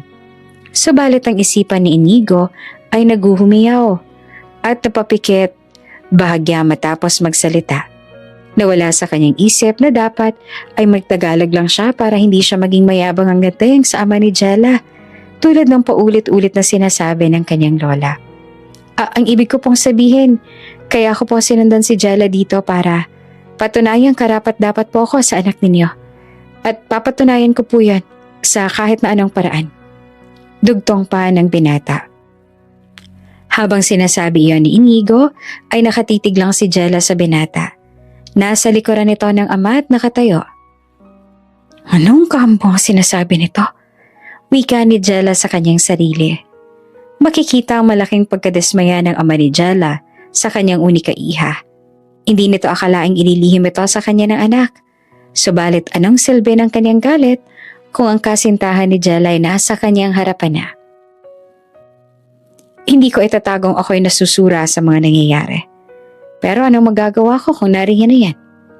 Hindi ka naman buntis, Jella, hindi ba? Diretsong tanong ni Domingo sa anak. Po? Napabuga si Jella sa gulat. Nanlaki ang mga mata ni Nestor at halos mahulog naman sa kanyang upuan si Inigo. Domingo, ano pong pinagsasasabi mo dyan? Magkatipan pa lang sila. At kung buntis ang anak mo, sa palagay mo ba, paparini pa siya dito? Pasermong sabi ni Marcela. Aba Marcela, nililinaw ko lang. Mahirap. At saka bumaling kay Inigo. Ni sa panaginip ay hindi akalain ni Inigo na mararanasan niya ang lahat ng ito. Ang matinding selos na hindi niya maamin sa kanyang sarili hanggang sa paninindigan niyang maging kasintahan ni Jella. At eto siya ngayon, katabing matulog ang ama ni Jella at nasa gilid nito ang itak na ngayon ay kanyang kinatatakutan. Kung sa kanilang bahay, si Jella ay natutulog sa papag, sa probinsya ay katabi niyang matulog sa semento ang ama nito. Hindi sila pwedeng magtabi ni Jella. Bilang paggalang sa mga magulang nito, si Jella ay katabi naman ng kanyang nanay. Ouch! Usal ni Inigo habang umuunat. Nasa labas ito ng bahay sa may likod, sa manukan ni Domingo. Maaga itong bumangon dahil hirap itong matulog. Malamig ang semento at masakit sa likod. Idagdag pa ang gaspang nito na tila lumalatay sa kanyang balat. Magdamag itong ininda ni Inigo subalit hindi siya makaangal. Kaya naman nang may narinig itong kaluskos ay marahan itong bumangon at nagpunta sa likod bahay. Maya-maya sumama ka sa akin pagsakasabayan. May motel doon. Magrenta ka ng kwarto. At doon ka matulog mamayang gabi. Sambit ni Jella na sumulpot na lang kung saan. I'm fine. Maikling tara na Inigo. Katahimikan ang bumalat sa dalawa. May mga gusto silang itanong sa isa't isa, ngunit hindi nila alam kung paanong sisimulan. Sorry. Unang salitang lumabas sa bibig ni Inigo. Napalingon si Jella. Bakas ang pagtataka. I really don't know why I'm saying this pero I felt guilty kasi akala ko kaya ka umalis dahil na-bored ka sa bahay. Yun pala, your mother got sick. Pasensya na rin kung hindi ako nakapagpaalam ng maayos. Isinugod kasi noon bigla si nanay sa ospital. Hindi na ako nakapag-isip. Basta-basta na lang ako umalis. It's okay. Now I understand. I'll tell Lola about this. She's very worried about you. Salamat. Eto, kape. Magkape ka muna. Sige, mamaya na lang. Tutulungan ko lang si nanay sa kusina. Paalam ni Jella matapos iabot ang tasa ng kape sa asawa. Pigil na mga ngiti at kilig ang naramdaman ni Inigo bigla-bigla. Kinagat pa nito ang kanyang ibabang labi upang hindi matuloy ang pagngiti. Habang sa oras kasing iyon ay hindi niya maintindihan bakit ganito ang kanyang nararamdaman. Bumuntong hininga si Inigo at akmang hihigop ng kape nang biglang, Tutoy, bilisan mo dyan. Maaga tayong sasaka sa bukid. Mag-aararo tayo ngayon. Sambit ni Domingo sa likod ni Inigo. Malaking boses nito at nakakatakot. Hindi natuloy ang paghigop ng kape ni Inigo at mabilis na bumaling. Opo. Akala ni Inigo ay tatalo ng kanyang puso sa kaba. Bigla tuloy siyang napainom ng kapeng binigay ni Jella kahit ito'y umuusok pa. Paghigop nito ay tila tumigil ang kanyang mundo. This taste. Usal ng binata. Suot ang sombrero, long sleeves, kupas na pantalon at bota ay nakasuong si Inigo sa putikan. Katabi nito ang kanyang biyanan at sinasabi sa kanya ang kanyang mga gagawin. Ikaw sa kalabaw, ako sa kuliglig. Ani Domingo. Po? Sabi ng tito, kalabaw daw ang sayo para sa pag-aararo. Huwag ka mag-alala, tuturuan kita. Paamuhin yung kalabaw. Ngiti-ngiti sabi ni Nestor na kasama rin nila. Mula sa pag-aararo hanggang sa pagtatanim ng palay ay naranasan ni Inigo. Araw-araw silang magkasama ni Domingo at nawala na ito ng pagkakataong pumunta sa bayan upang maghanap ng motel na matutuluyan. Noong mga unang araw ay hindi na magkandagulapay si Inigo pag uwi dahil sa pagod. Subalit tuwing makikita nito si Nestor na tila pabibo at marami pang enerhiya ay nakipagsabayan nito kay Nestor. Ayaw niyang magpatalo kay Nestor. Pakiramdam niya ay kaagaw niya ito kay Jella. Tagay, walang aayaw hanggat walang lango. Sabay taas ng baso. Biyernes na tapos na ang pagtatanim ng palay. Inaya ni Domingo ang dalawa. Sina Inigo at Nestor na uminom ng alak. Lambanog ang kanilang nakasanayang inumin. Matapos ang isang linggong pagtatrabaho sa palayan, unang beses pa lang ni Inigo makainom ng lambanog at laking gulat nito na masarap pala ito. Ano Tutoy, masarap ba? Tanong ni Domingo. Napalapit na rin ang dalawa sa isa't isa. Si Domingo at Inigo sa tulong ng folder na bigay ng kanyang lola at sa galing sa pakikisama ay nakuha nito ang loob ng biyanan. Opo tay, ang sarap. Hinahinay ka dyan aba, ibang tama ng lambanog, akala mo ba? Babala ni Nestor. Ngunit ang inis nito kay Nestor ay hindi pa rin nagbago kahit araw-araw na silang magkasama. Hindi lang ito pinansin ni Inigo at tuloy pa rin sa pag-inom. Tingnan mo silang tatlo, nakakatuwa silang tignan. Wika ni Marcela habang nakatanaw sa pinto. Napakamot si Jella sa kanyang ulo sa labis sa pag-aalala. Andunay, kinakabahan ako sa ginagawa nila kay Inigo. Puntahan ko na kaya sila doon at ako nang sumapo ng tagay nila. Ano ka ba, Jella? Ipapahiya mo naman ang katipan mo. Ang sabihin mo, gusto mo lang sumali sa kanila. Natawa si Jella. Isa na rin po yun sa dahilan ay. Habang lumalalim ang gabi ay mas umiingay ang tatlo. Tunay ang sinabi ni Nestor na ibang sumipa ang lambanog. Hindi akalain ni Inigo na sa kanyang pagtayo ay biglang umikot ang kanyang mundo. Ayos ka lang? Wika ni Nestor at inalalayan si Inigo. Pilit na tumindig si Inigo. Oo naman, ako pa ba?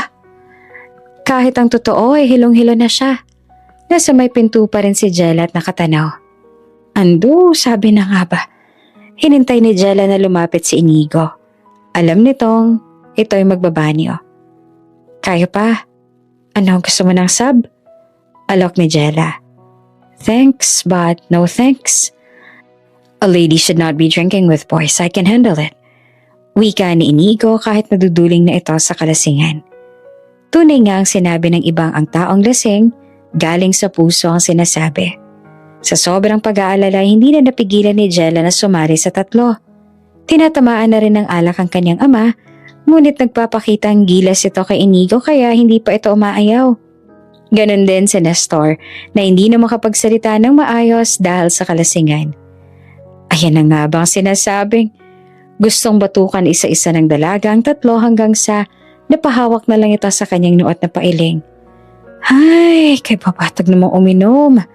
Singhal na sabi ni Jella. Naupo ito at tumagay mag-isa. Jella, go inside. I can handle myself. Trust me, you shouldn't be here. Nauutal na sabi ni Inigo. Inigo, hindi mo ba alam malalakas uminom yan? Kaya hayaan mo siya. Sige, Jella. Tagay! Sambit pa ni Nestor.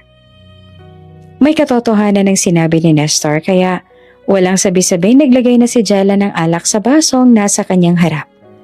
Nakahawak na si Jella sa baso nang pigilan siya ni Inigo. As a gentleman, I cannot allow my girlfriend to drink with boys. Even if I get drunk, I won't allow a lady to drink with men. Natigilan si Jella. Napatitig sa binata. Nagdarasal na noon ang kanyang ama habang nakasubsob sa mesa. Si Nestor naman ay nakapikit na sa kalasingan. At si Inigo, pinipilit imulat ang mga mata upang pigilan si Jella ang tumagay. Napatitig ang dalaga sa asawa. Tama nga si Doña Catalina. Mabait ka rin pala. Maginoo. Pero nakatago lang. Upang magtanda ang tatlo sa kanilang kalokohan, ay iniwan sila ni Jella sa labas. Utos rin ito ng kanyang ina. Nay, sigurado po ba kayo? Hindi kaya kagalitan tayo ng tatay? Abay, subukan niyang magalit sa akin. Takot lang ng tatay mo. At isa pa, ginusto niya maglasing kaya magtiis siya sa labas. Hala, pumasok na tayo sa loob. Babangon lang ang mga yan pag nilalamok na. Ani ni Marcela na mukhang naiinis dahil sa lasing na asawa. Kagat ng lamok at malamig na simoy ng hangin ang gumising kay Inigo. Namamaluktot na ito sa lamig at panayhang hampas sa kanyang mga braso. Pagmulat niya ay nakahiga si Nestor sa lupa. Mahimbing na natutulog habang yakap ang paa ng bangko. Si Domingo naman ay nakasubsob sa mesa tulog na tulog. Marahan siyang tumayo.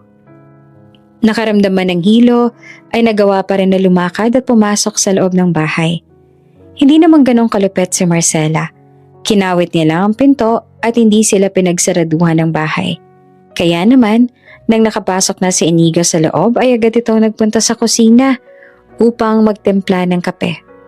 Nang magdamag na yon, hindi makatulog si Jella. Kaya naman, nang may naramdaman itong kaluskos ay agad itong bumangon at kumaripas ng punta sa kusina. Good morning, bati ni Inigo. It's too early, go back to sleep. Pupungas-pungas itong sabi. Bumugsak ang mga balikat ni Jella at napailing. Hindi nito sinunod ang asawa. Walang sabi-sabi nitong kumuha ng tasa at pinagtimpla si Inigo ng kape. Kasalukuyan namang nagsasalang ng takuring may tubig si Inigo. I can do my coffee. Wika ng binata. Maupo ka na lang at ako na. May otoridad nito ang sabi. Habang pinagmamasdan ni Inigo ang dalaga, ay ramdam niya ang galak sa kanyang puso. Galak na padagdag ng padagdag mula nung unang araw na namalagi siya sa bahay na ito. Kung paano siyang asikasuhin ng dalaga, ang bagong gising nitong itsura na nahahalina siya sa hindi malamang dahilan at ngayon niya lang naamin sa sarili ang bagay na ito. Parang ayaw niyang matapos ang oras na yon at gusto na lang niyang titigan ng asawa. Ando, tulala ka pa dyan. Inumin mo na yung kape mo bago pa lumamig. Hindi naman namalaya ni Inigo na nasa harapan niya na si Jella. Dala ng kasasingan, humigop ng kape ang binata. Ang pinakamasarap na timpla ng kape sa buong mundo para sa kanya. Thank you, Jella. Ani ni Inigo. Kape lang yan. Wala kang dapat ipagpasalamat. I mean, thank you for all of this. The warm welcome and not giving up on me. Kahit na noon sa bahay, I thought you were lazy. Until now na nalaman kong ikaw palang gumagawa ng lahat para sa akin. Nahihiyang sabi ni Inigo. Napatunayan ni Inigo na si Jella nga ang tunay na nag-aasikaso sa kanya. Mula sa tamang timpla ng kanyang kape hanggang sa luto ng pagkain. Siguro dala ng galit ay hindi niya matanggap noon na nagugustuhan niya ng pag-aasikaso sa kanya ni Jella. Kaya kagaspangan ng ugali ang kanyang ibinabalik sa dalaga. Ngunit ngayon na malinaw na sa kanya ang lahat, hiya ang kanyang nararamdaman. At sa nananalangin sana'y hindi pa huli ang lahat upang magpasalamat. Napangisi naman si Jella.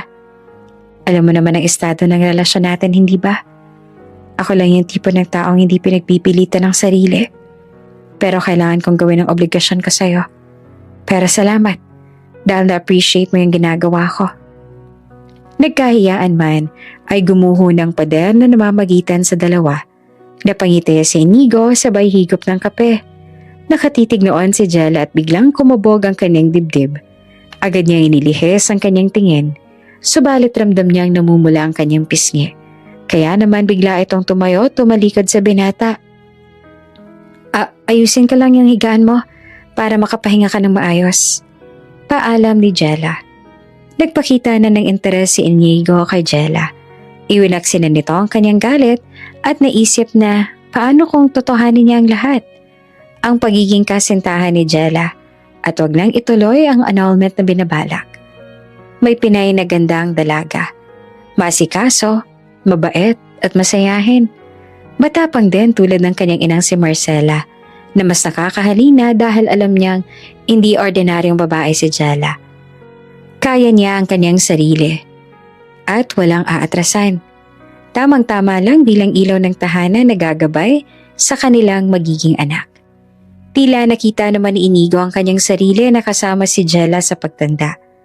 Tulad din kasi ni Jella, ang ina niya ay namayapa. Mabait, ngunit huwag gagalitin. Maasikaso at mapagmahal. Tulad ni Jella, hindi rin ito pinipilit ang gusto niya. Mapagbigay katulad ni Jella. Gusto mang mawili ni Inigo sa probinsya ay hindi maaari dahil may trabaho siyang dapat balikan sa syudad. Bukod doon, gusto niyang ikwento sa Donya lahat ng kanyang naranasan sa probinsya, lalo ng pagsasaka. Kaya naman bago umalis sa isang maliit na salo-salo ang inihanda ni Inigo sa tulong ni Jella. Mula sa pamamalengke hanggang sa paghain ng katuwang ng binata ang asawa. Masisilayan ng ngiti sa mga labi ni Marcela habang pinagmamasdan ng dalawa mula sa kusina. Tuwang sa pagluluto at minsan ay nagbibiruan pa. Nagtatawanan at nagkakwentuhan. Domingo, talagang may katipan na ang anak natin. Ang bilis ng panahon. Kung kailan lang tayo ang importante sa buhay niya. Ngayon, nandito na si Inigo. Darating ang panahon, lilisanin niya ng bahay na to at gagawa ng sariling pamilya. Naiiyak na sabi ni Marcela. Naluluha na rin noon si Domingo, ngunit ayaw niyang ipakita yon kay Marcela dahil siguradong pagtatawanan siya nito. Lumihis ito ng tingin bago magsalita. Magpasalamat na lang tayo at sa mabuting lalaki na punta ang anak natin. Ganon talaga ang buhay, Marcela. Kaya huwag ka nang malungkot dyan, honey. Natanggap na ng mga magulang ni Jella ang kanilang relasyon. Lumisan ang dalawa sa probinsya upang bumalik sa kanilang buhay sa syudad.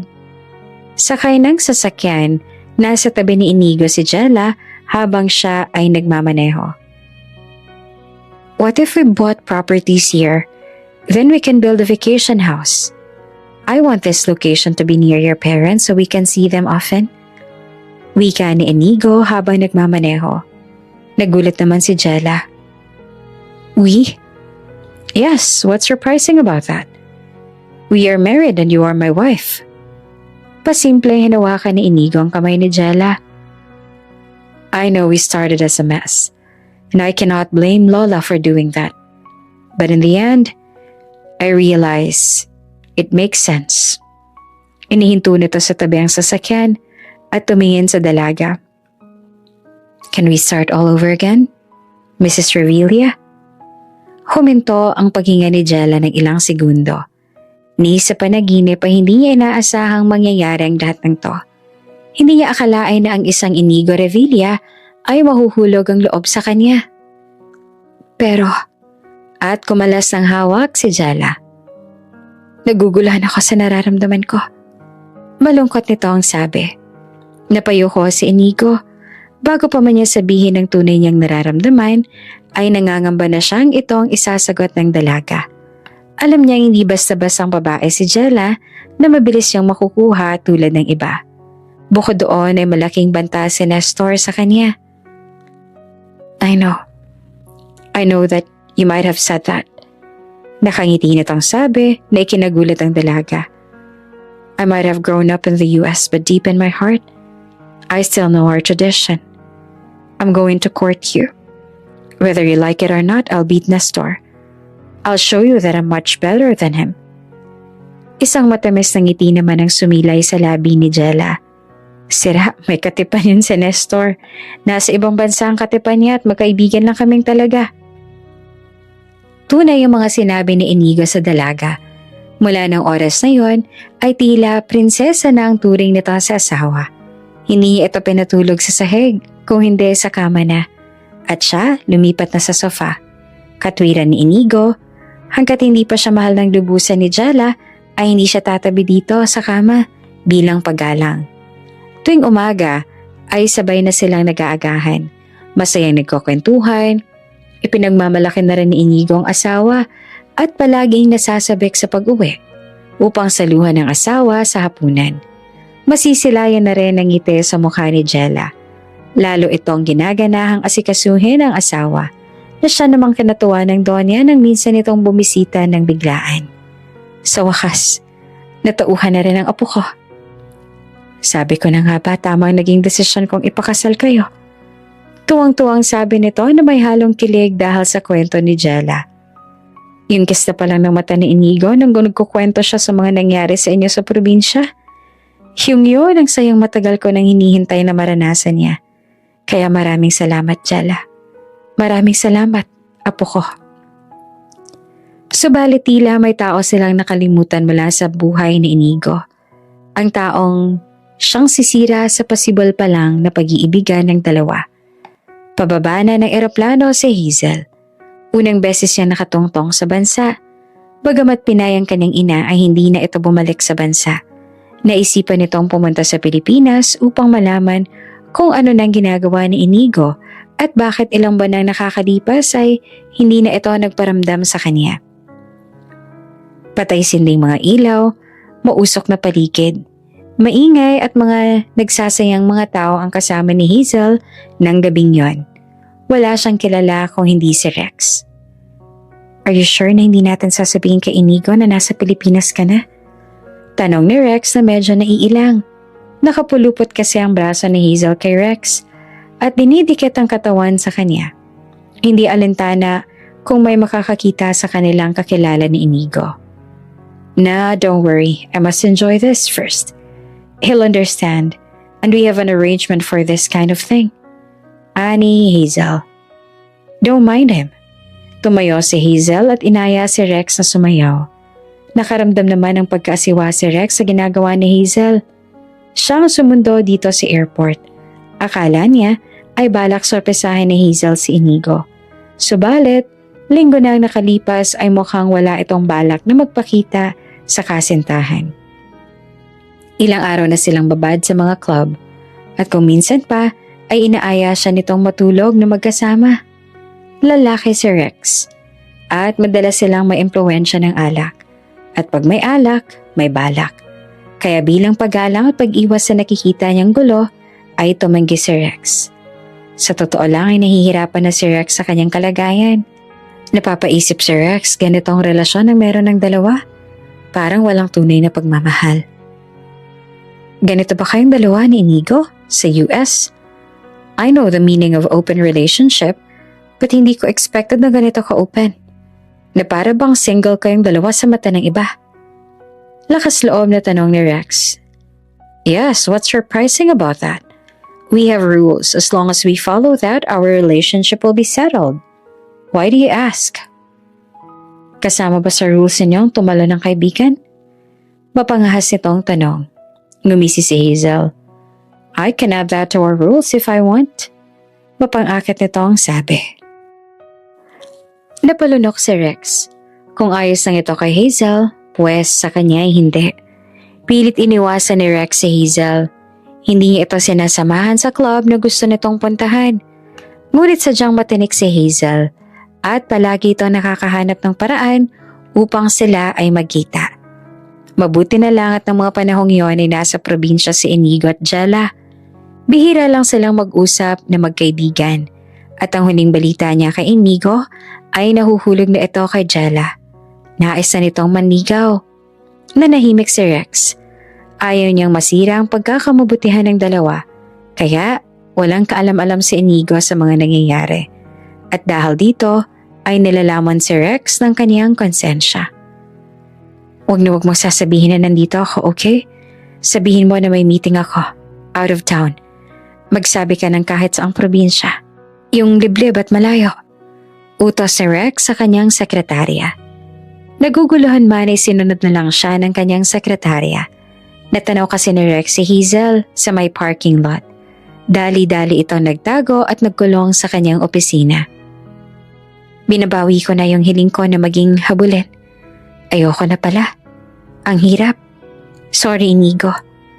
Alam ko nagiging maayos ang relasyon niyo ni Jella pero hindi ko na kayang tagalan si Hazel. Kaya isang plano ang naisip ni Rex na alam niyang pwedeng makasira sa pagkakaibigan nila ni Inigo. Ngunit makakalayaan naman siya kay Hazel. What do you mean he's married? Gulat na sabi ni Hazel. Inalapag ni Rex ang litrato ni na Inigo at Jella. Ito ay mga pinadala sa kanya ni Inigo nung sila ay nasa probinsya. Masayang mga litrato. Wala man sa studio at hindi man formal ang suot. Mararamdaman mo ang saya at pagmamahala ng dalawa. Gayun din ang galit ni Hazel habang pinagmamasa ng mga litrato.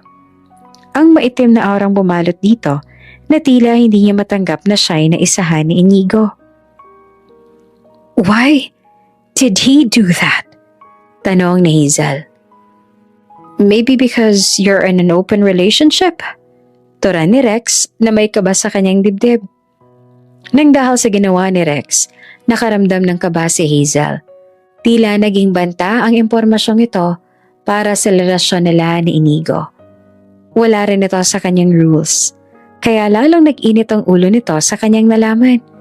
Kinuha nito ang kanyang bag at hinila si Rex. Teka, saan tayo pupunta? Bakit mo ako hinihila? We're going to Inigo. I'll confront that bitch who stole my boyfriend. Sambit ni Hazel na may matalim na titig. Teka lang, bakit naman kasama ako? Because you will bring me to Inigo. Napalunok na lang si Rex. Nanginginig ang buong katawan. Patay, mukhang maling desisyon yata ang ginawa ko. Samantala, naghahanda na si Jella para sa hapunan. Kahit na masama ang pakiramdam, ay gusto nitong pagsilbihan ng asawa.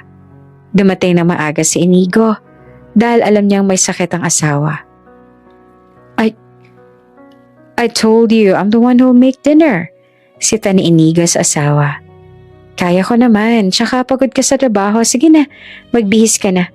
Mabilis na lang to. No, you sit and I'll continue the cooking. Don't be hard-headed, okay? Wika pa ni Inigo at hinawakan si Jella sa magkabilang balikat tsaka iginiya sa may mesa. Hindi na nakipagtalo si Jella. Nakikita nitong malaki na talaga ang pinagbago ng asawa at alam niya sa kanyang sarili na konting tiyaga pa ay mapapasagot na siya nito. Habang nasa kusina, pinapanood si Inigo magluto ay may nag-doorbell. Tatayo na sana si Jella upang tingnan kung sino ito, subalit pinaupo siya ni Inigo at siyang lumabas. Inigo, what's the meaning of this? Sigaw ni Hazel. Tila dragon ang pagpasok ni Hazel sa tahanan ni Inigo. Dire-diretso ito sa loob kasama si Rex nang pagbuksan sila ni Inigo ng pinto. Sa bilis ng pangyayari ay nagulat na lang si Rex na nasa loob na sila ng bahay at sinisigawan ni Hazel si Inigo. Hindi naman makapagsalita si Inigo. Salit-salita niyang tinignan si Rex at Hazel. Naguguluhan sa mga nangyayari at nagtataka dahil magkasama ang dalawa. Nang dahil sa sigaw ng babae ay napalabas si Jella. Inigo, sino siya? Sambit ni Jella habang palabas ang kusina. Nakita nito ang isang babaeng posturang-postura. Kasama nito si Rex na para bang kinakabahan. Natigilan si Jella at nakaramdam ng kaba. Bumaling ang lahat sa kinaroroonan ni Jella. Tinignan ni Hazel si Jella mula ulo hanggang paa. Simple lang ang ganda ni Jella. Nakasuot pa ito ng apron. Alam ni Hazel na masigit siya sa kahit anong bagay sa babaeng kaniyang nasa harapan. Subalit, nakaramdam ito ng malaking banta. Tila naiinggit ito sa itsura ni Jella. Bumaling ng tingin si Jella kay Inigo. Nangungusap ang mga mata at nagtatanong. Jella, this is Hazel. Pakilala na Inigo kay Jella. Hazel, this is Jella, my wife. Mahina naman ito ang sabi. Agad na rumihistro ang pangalan sa isipan ni Jella. Hazel, bulong nito. Tumango-tungo at gusto niyang umatras at bumalik sa kusina, ngunit ayaw kumilos ang kanyang mga paa. Lumapit si Hazel kay Jella. Kinikilates ang itsura. Kumukulo ang dugo nito habang nasisilayan ng simpleng ganda ni Jella. Hindi niya alam kung bakit. Subalit inis na inis siya sa itsura ni Jella. Nilalamon siya ng inggit at napapaisip. Anong nakita ni Inigo sa tulad ni Jella? There's no special about you. So how on earth Inigo likes you?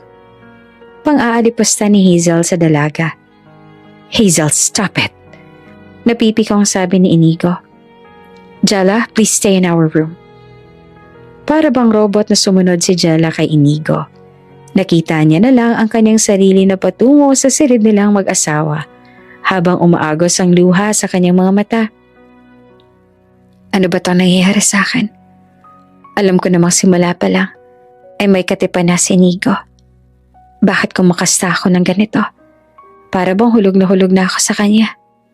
Para bang mag-asawa na kami? Para bang masaktan ako ng ganito? Wika ni Jella sa kanyang isipan. Napatitig si Jella sa salamin na makikita sa silid. Pinagmasdan ng sarili sabay nagugunita ang itsura ni Hazel. May blonde na buhok, asul na mga mata. Hindi katangusan ng ilong nito. Subalit ang mukha nito ay hugis bigas. Payat na katawan, ngunit may hubog na sadyang kaakit-akit. Sabayan pa ng suot nitong fitted na crop top na puti at pantalong may kaluwagan ng kaunti. Malayong malayo sa itsura niyang parang katulong at nakasuot pa ng apron. Lalong umagos ang luha ni Jella. Nilalaman siya ng inggit. Nakukumpara niya ang sarili sa tunay na kasintahan ng asawa. Bumalik ang mga panahong hindi pa sila magkasundo at sinasabi siya ni Inigo na kailanman ay hindi siya magugustuhan nito. Anong panama ako sa tulad ni Hazel? Lumuha nito ang sabi habang pinagmamasa ng sarili sa salamin. Bukod doon, si Hazel naman talaga ang mahal ni Inigo. Panakip butas lang naman ako. Pampalipas ang oras. At ngayon nandito na siya. Sigurado akong siyang pipiliin ni Inigo. Hindi ako. Bagamat hindi pa naririnig ni Jella ang panig ni Inigo, ay tila bumuo na ito ng konklusyon. Naisa nitong bumitaw kahit magsisimula pa lang ang laban. Ngunit may maliit na tinig na bumubulong sa kanyang isipan. Sa isip niyang punong-puno ng pagiging negatibo at pagbitaw. May maliit na pag-asang lumalaban sa kanyang puso. At nagsusumigaw na, Jella, hintayin mo ang paliwanag ni Inigo. Malay mo, sa mundong punong-puno ng katulad ni Hazel, isang Jella ang kanyang pipiliin. Samantala habang nagtatalo ang isipan ni Jella, gayon din ang nangyayari sa sala, walang humpay ang pagsasalita ni Hazel tungkol sa paglabag ni Inigo sa kanilang mga rules sa kanilang relasyon. You really don't respect me, don't you? Are you making me your mistress? Side chick? Fudge, Inigo. This is not acceptable. Sigaw ni Hazel. Halos lumubog naman sa kanyang kinatatayuan si Rex. Alam niyang siyang punot dulo ng lahat. Kung naging matapang lang siya at hinarap si Inigo upang sabihin ang katotohanan, hindi sana aabot ang lahat sa ganito. You didn't think about how I feel, gigil na sabi ni Hazel. At nang marinig ito ni Inigo, hindi figura ni Hazel ang rumihistra sa kanyang mukha, kung hindi ang mukha ni Jella na umiiyak. Natulala na si Inigo. Nakatitig lang kay Hazel. At dahil dito, lalo lang nainis si Hazel hanggang sa binalingan niya na ng ines si Rex. I cannot accept this, Rex. I've thought you're on my side. Why are you just standing right there? Say something. Me? Nauutal nito ang sabi. Huminahan ka nga muna, Hazel. There's an explanation about this, right, Inigo? Sabay tingin sa kaibigan. Naiipit lang din siya sa sitwasyon. Lola niyang may pakana ng lahat ng to. At humahanap lang ng tiyempo si Inigo. He's waiting for the right time and collecting evidence to file an annulment. Dire-diretsong sabi ni Rex. Napatakip ng kanyang bibig si Jella. Mula sa kanyang kinatatayuan ay rinig nito ang mga sinabi ni Rex at umalingaw-ngaw sa kanyang tenga ang salitang annulment. Narinig ni Jella ang lahat. Sinunod niya ang maliit na tinig at nais kumprontahin si Inigo. Subalit, sa kanyang pagpunta sa sala ay ito ang kanyang natatnan. Bumalik sa silid si Jella. Ramdam niyang pagngingit-ngit ng kanyang mga mata. Nakaramdam din ito ng pagsakit ng kanyang tiyan na parang siya ay nasusuka. Samantala, patuloy pa rin ang komprontasyon sa pagitan ng tatlo sa sala. Am I right, Inigo? Inaayos mo naman ang lahat para hiwalayan mo si Jella, hindi ba? Habang sinasabi ito ni Rex ay nakikita nito sa mukha ng kaibigan ang pagtaas ng kilay. Tila nagpapahiwatig na iba ang kanyang plano.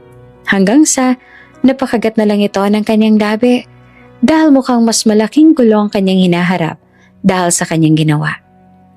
Tell me, what's happening? Mabilis sasabi ni Hazel. Nabalot ng katahimikan ang paligid. Makalipas ang ilang segundo ay nagsalita ng muli si Inigo. I'm breaking up with you. Malumanay nitong sabi. Halos mahulog ang panga ni Rex nang marinig ito. Samantalang si Hazel naman ay tila luluwa ang mata sa gulat. What did you say? Wika ni Hazel. Napapikit si Inigo. Huminga ng malalim.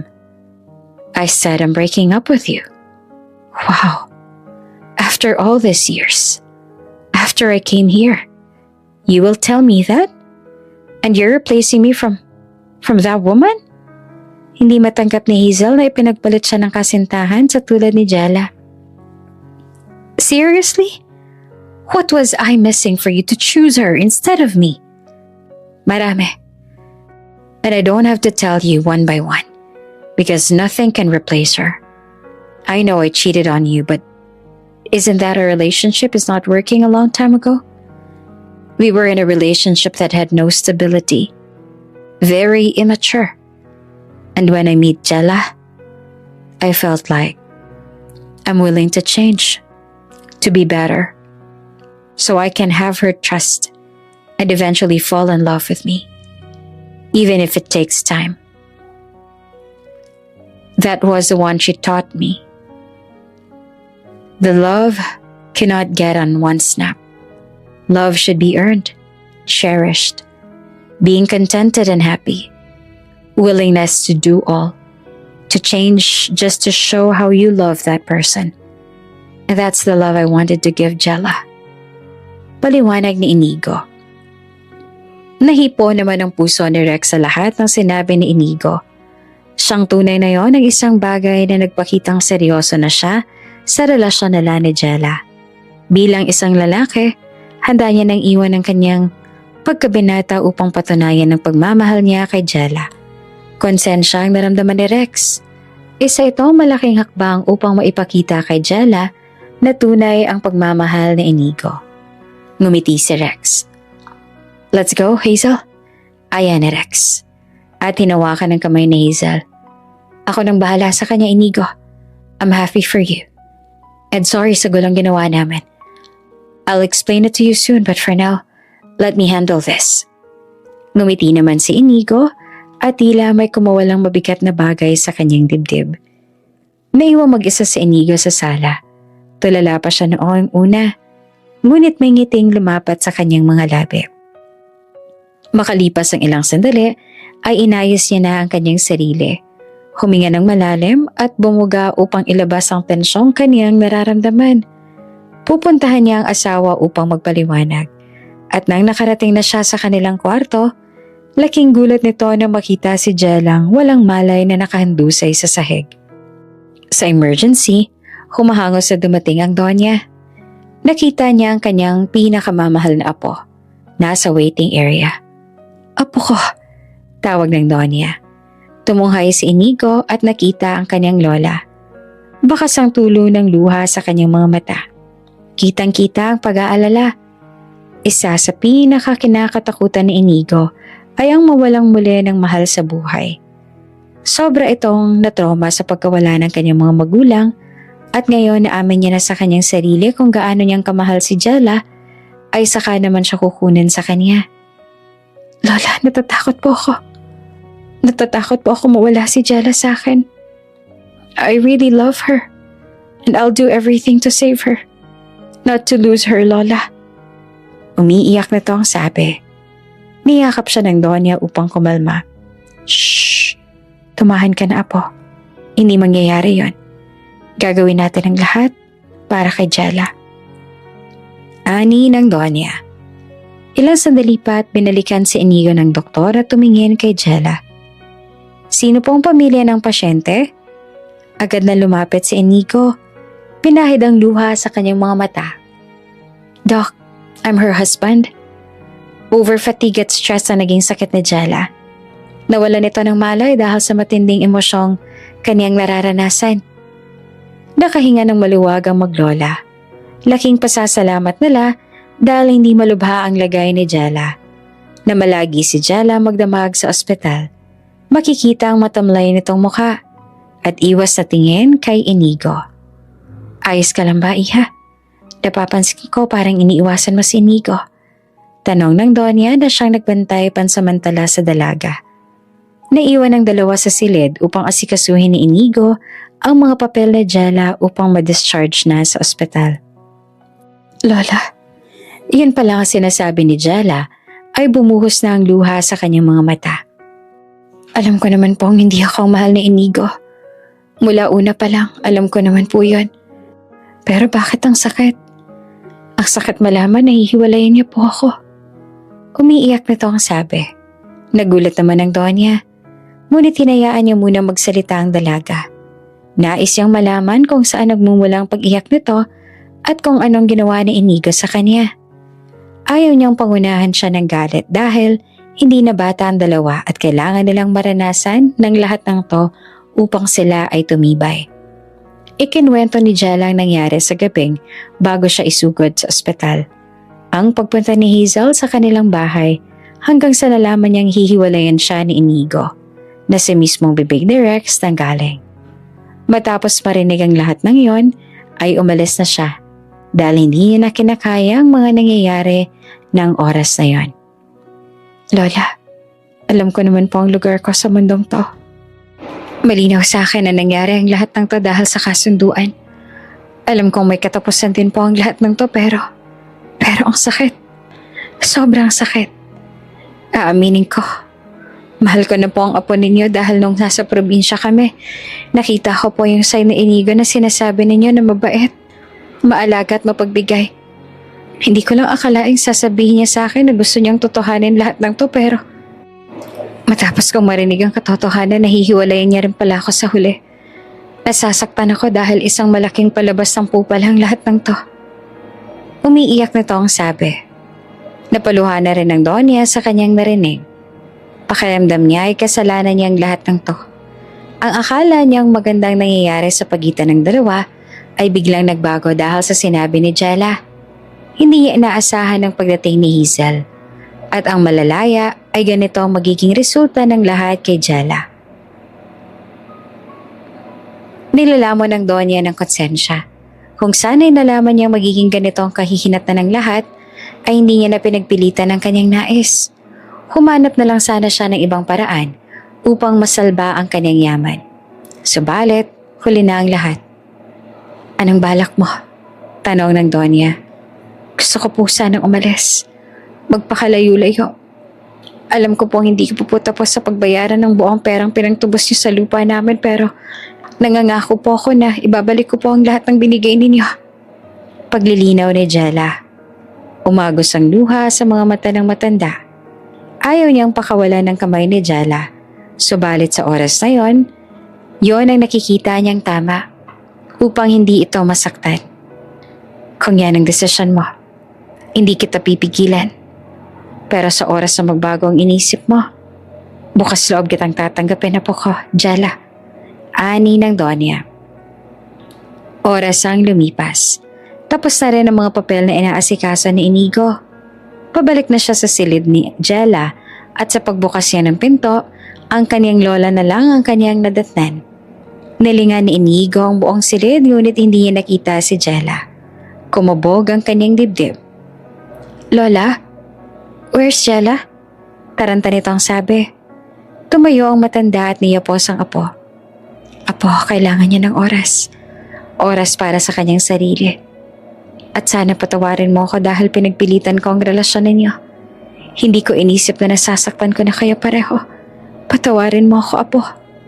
Umiiyak na sabi ng Donya. Halos gumuho ang mundo ni Inigo sa narinig. Tuluyan na siyang iniwan ni Jella. Ang pausbong nalang pag-iibigan ay tila sinusubukan kaagad ng tadhana. Hindi niya maintindihan kung bakit. Gusto niyang habulin si Jella at magpaliwanag. Subalit pinigilan siya ng Donya. "Hayaan na muna natin kumawala si Jella sa sakit na kanyang nararamdaman. Noong panahon namin, naniniwala kaming kung kayong dalawa talaga nakatadhana. Gagawa't gagawa ang tadhana ng paraan upang maging kayong dalawa sa huli." Usal ng matanda. Modernong panahon, makabagong teknolohiya. Lahat ay instant na. Ultimo sa relasyon ay kakaiba na. Kahit hindi mo pa nakikita at kilala ng lubusan, masasabi mo na ang salitang mahal kita. Maaari mo nang maging katipan matapos ng ilang oras. At tawaging asawa. Subalit lahat ng to'y pansamantala lang, hindi nagtatagal. Palaging may lamat at ang sabi nga nila kung mabilis mong nakukuha ng ganon, ay ganon din kabilis mawala. Ganito ang naranasan ni Inigo sa naging relasyon nila ni Hazel. Akala niya ay nakaahuran na siya dahil buhay binata pa rin siya at magagawa niya ang lahat kahit may karelasyon siya. Subalit na makilala niya si Jella, nagbago ang lahat. Nabago ang kanyang pananaw. Namulat siya sa katotohanang nasa moderno man tayong panahon ay mas tunay at dalisay pa rin ang relasyon noong araw. Nalaman na ni Inigo ang tunay na nangyari sa pagitan ni Rex at Hazel. Abot langit ang paghingi ng tawad ni Rex dahil siyang dahilan kung bakit umalis si Jella. Kung hindi niya yung ginawa, marahil masaya ang dalawa. Tahimik at punong-puno ng pagmamahalan. "Thank you, Rex, for telling me the whole truth. I'm not mad, really. I'm very thankful that despite all of this, you chose to tell this." Wika ni Inigo sa kaibigan. "I was really shocked that time, bro. Hindi ko akalain na ganun pala si Hazel. Kaya niyang gawin na taluhin tayong dalawa dahil sa klase ng relasyon ninyo. But after that, tulad mo, nagising din ako sa katotohanan. This modern time really sucks. I cannot believe na ganito tayo ka-immature to have this kind of relationship." Ani ni Rex. "And also, don't worry about Hazel. After that night, mabilis siya nakarecover. May na-meet siyang guy sa bar at ayun, nalipat na sa gayang kahibangan niya. Hopefully, hindi niya na tayo guluhin ulit." Experience is the best teacher. We have nothing to do with that. So anong balak mo? Paano si Jella? Nahanap mo na ba siya? Tanong ni Rex. Lumihis ang tingin ni Inigo. "There's a right time for that. Ang sabi nga ni Lola, kung kami talaga, kami hanggang sa huli." Lumipas ang taon. Naging tahimik ang buhay ni Jella. Nalaman ng kanyang mga magulang katotohanan. Sa araw-araw na nagdaan, hinihintay na lang ni Jella ang sapinang matatanggap niya para sa annulment nila ni Inigo. Tanggap niya na wala na silang dalawa. Itinoon na lang ng dalaga ang atensyon sa kanyang sarili at humingi ng tawad sa kanyang mga magulang sa mga nangyari. Hanggang sa dumating na ang sapina, pinapupunta siya sa korte upang humarap at matapos ang kanilang annulment. "Hi," bati ni Inigo. Ngumiti si Jella at lumihis ang tingin. Ang sakit ng kahapon ay muling nagbalik. Akala ni Jella ay humilom na ang mga sugat. Ngunit siya pala'y nagkakamali. Ang mga luha niya gabi-gabi ay kanyang naaalala. Mga hinagpis at pagdadalawang isip. Ngunit nakaraan na ang lahat. Hindi niya maibabalik ang tapos na. Natapos ang kanilang paghaharap at sa wakas, hiwalay na silang dalawa. Iwas na iwas si Jella at dali-dali nito umuwi upang makapagpahinga. "Oh, anak, kamusta?" Tanong ng ina. "Maurot ang puso ko, Nay. Pero kaya naman po. Ginusto ko to. At hindi na kami mag-asawa. Malaya na kaming pareho. Pwede na kaming umusad sa kanya-kanyang buhay namin." May paet ang mga ngiti ni Jella at nauunawaan naman ito ng kanyang ina. Magiging maayos din ang lahat. Alam kong mahal mo pa si Inigo at darating ang araw na magbubunga rin lahat ng sakripisyo mo. Maghihilom din lahat ng mga sugat. Magtiwala ka lang, anak. Nakangiti nito ang sabi. Habang nagdadramahan na mag-ina, ay siya namang pagpasok ng kanyang ama. "Nandito na ako, iya. Mapagod sa bukid. Nga pala kasama ko yung may-ari ng katabing bukid natin. Abay kay gwapong lalaki, bagay na bagay sa'yo, nene." Asar ni Domingo. "Tatay, ano pong Nahinto si Jella sa pagsasalita nang makita ang lalaking kasama ng kanyang ama. "Magandang gabi po, Nanay Marcela." Bati nito. Nagugulahan ang mukha ni Jella. Hindi niya maintindihan ang nangyayari. Ano ginagawa mo rito?" Tinutupad ko lang yung pangako ko sa'yo. At gusto ko sana magsimula tayo ng tama. Manliligaw ako hanggang maging katipan mo. At sana maging mag-asawa tayo. Ulit. No more side chicks. No more Hazel. I'm managing the rice field next to yours kaya madalas ako dito. Then eventually, kung papalarin, gusto kong dito tumira hanggang magkaroon tayo ng mga anak at tumanda. Kita naman ang kilig sa mukha ng mag-asawang Domingo at Marcela. Sa katunayan, anak, nung nakaraang taon pa kami sinusuyo nitong si Inigo. Pinaghirapan niyang kunin ang loob namin ng nanay mo. Humingi siya ng tawad at ginawa ang lahat para mapatawad namin. Buong taon kong kasama yang si Inigo sa sakahan. Nagtatago siya pag pumupunta ka sa sakahan. Pinagsibak ng kahoy ang nanay. Nag-araro ng palayan. Nagtanim. Lahat ginawa niya ng walang angal. At gusto niya magpakita sa iyo pag maayos ang lahat. At ngayon ginagawa niya ng tama. Pinayagan ko na siyang manligaw sa iyo. Para naman ipagpatuloy ang naudlot ninyong pagmamahalan. Wika pa ni Domingo. Naiyak na lang si Jella. Ang akala niyang wakas ay nagbukas pala ng pinto para sa panibagong pagsisimula. Pinatunayan ni Inigo ang kanyang sarili. Ang pagmamahal nito sa kanya, hindi nagmamadali. Inabot ng ilang buwan ng panliligaw at ilang taon ang kanilang relasyon. Kahit alam na lang sila ang endgame, ay dinamdam nila ang bawat pangyayari sa kanilang naranasan. At sa huli, naselyuhan ang lahat ng tunay na singsing at pag-iisang dibdib ni Inigo at Jella. Bago ka pa lang sa channel neto, ibang kwento ni Ate Jane, istorya mo, ikwento ko. Huwag kalimutang pindutin ang notification bell at subscribe button. Lula ng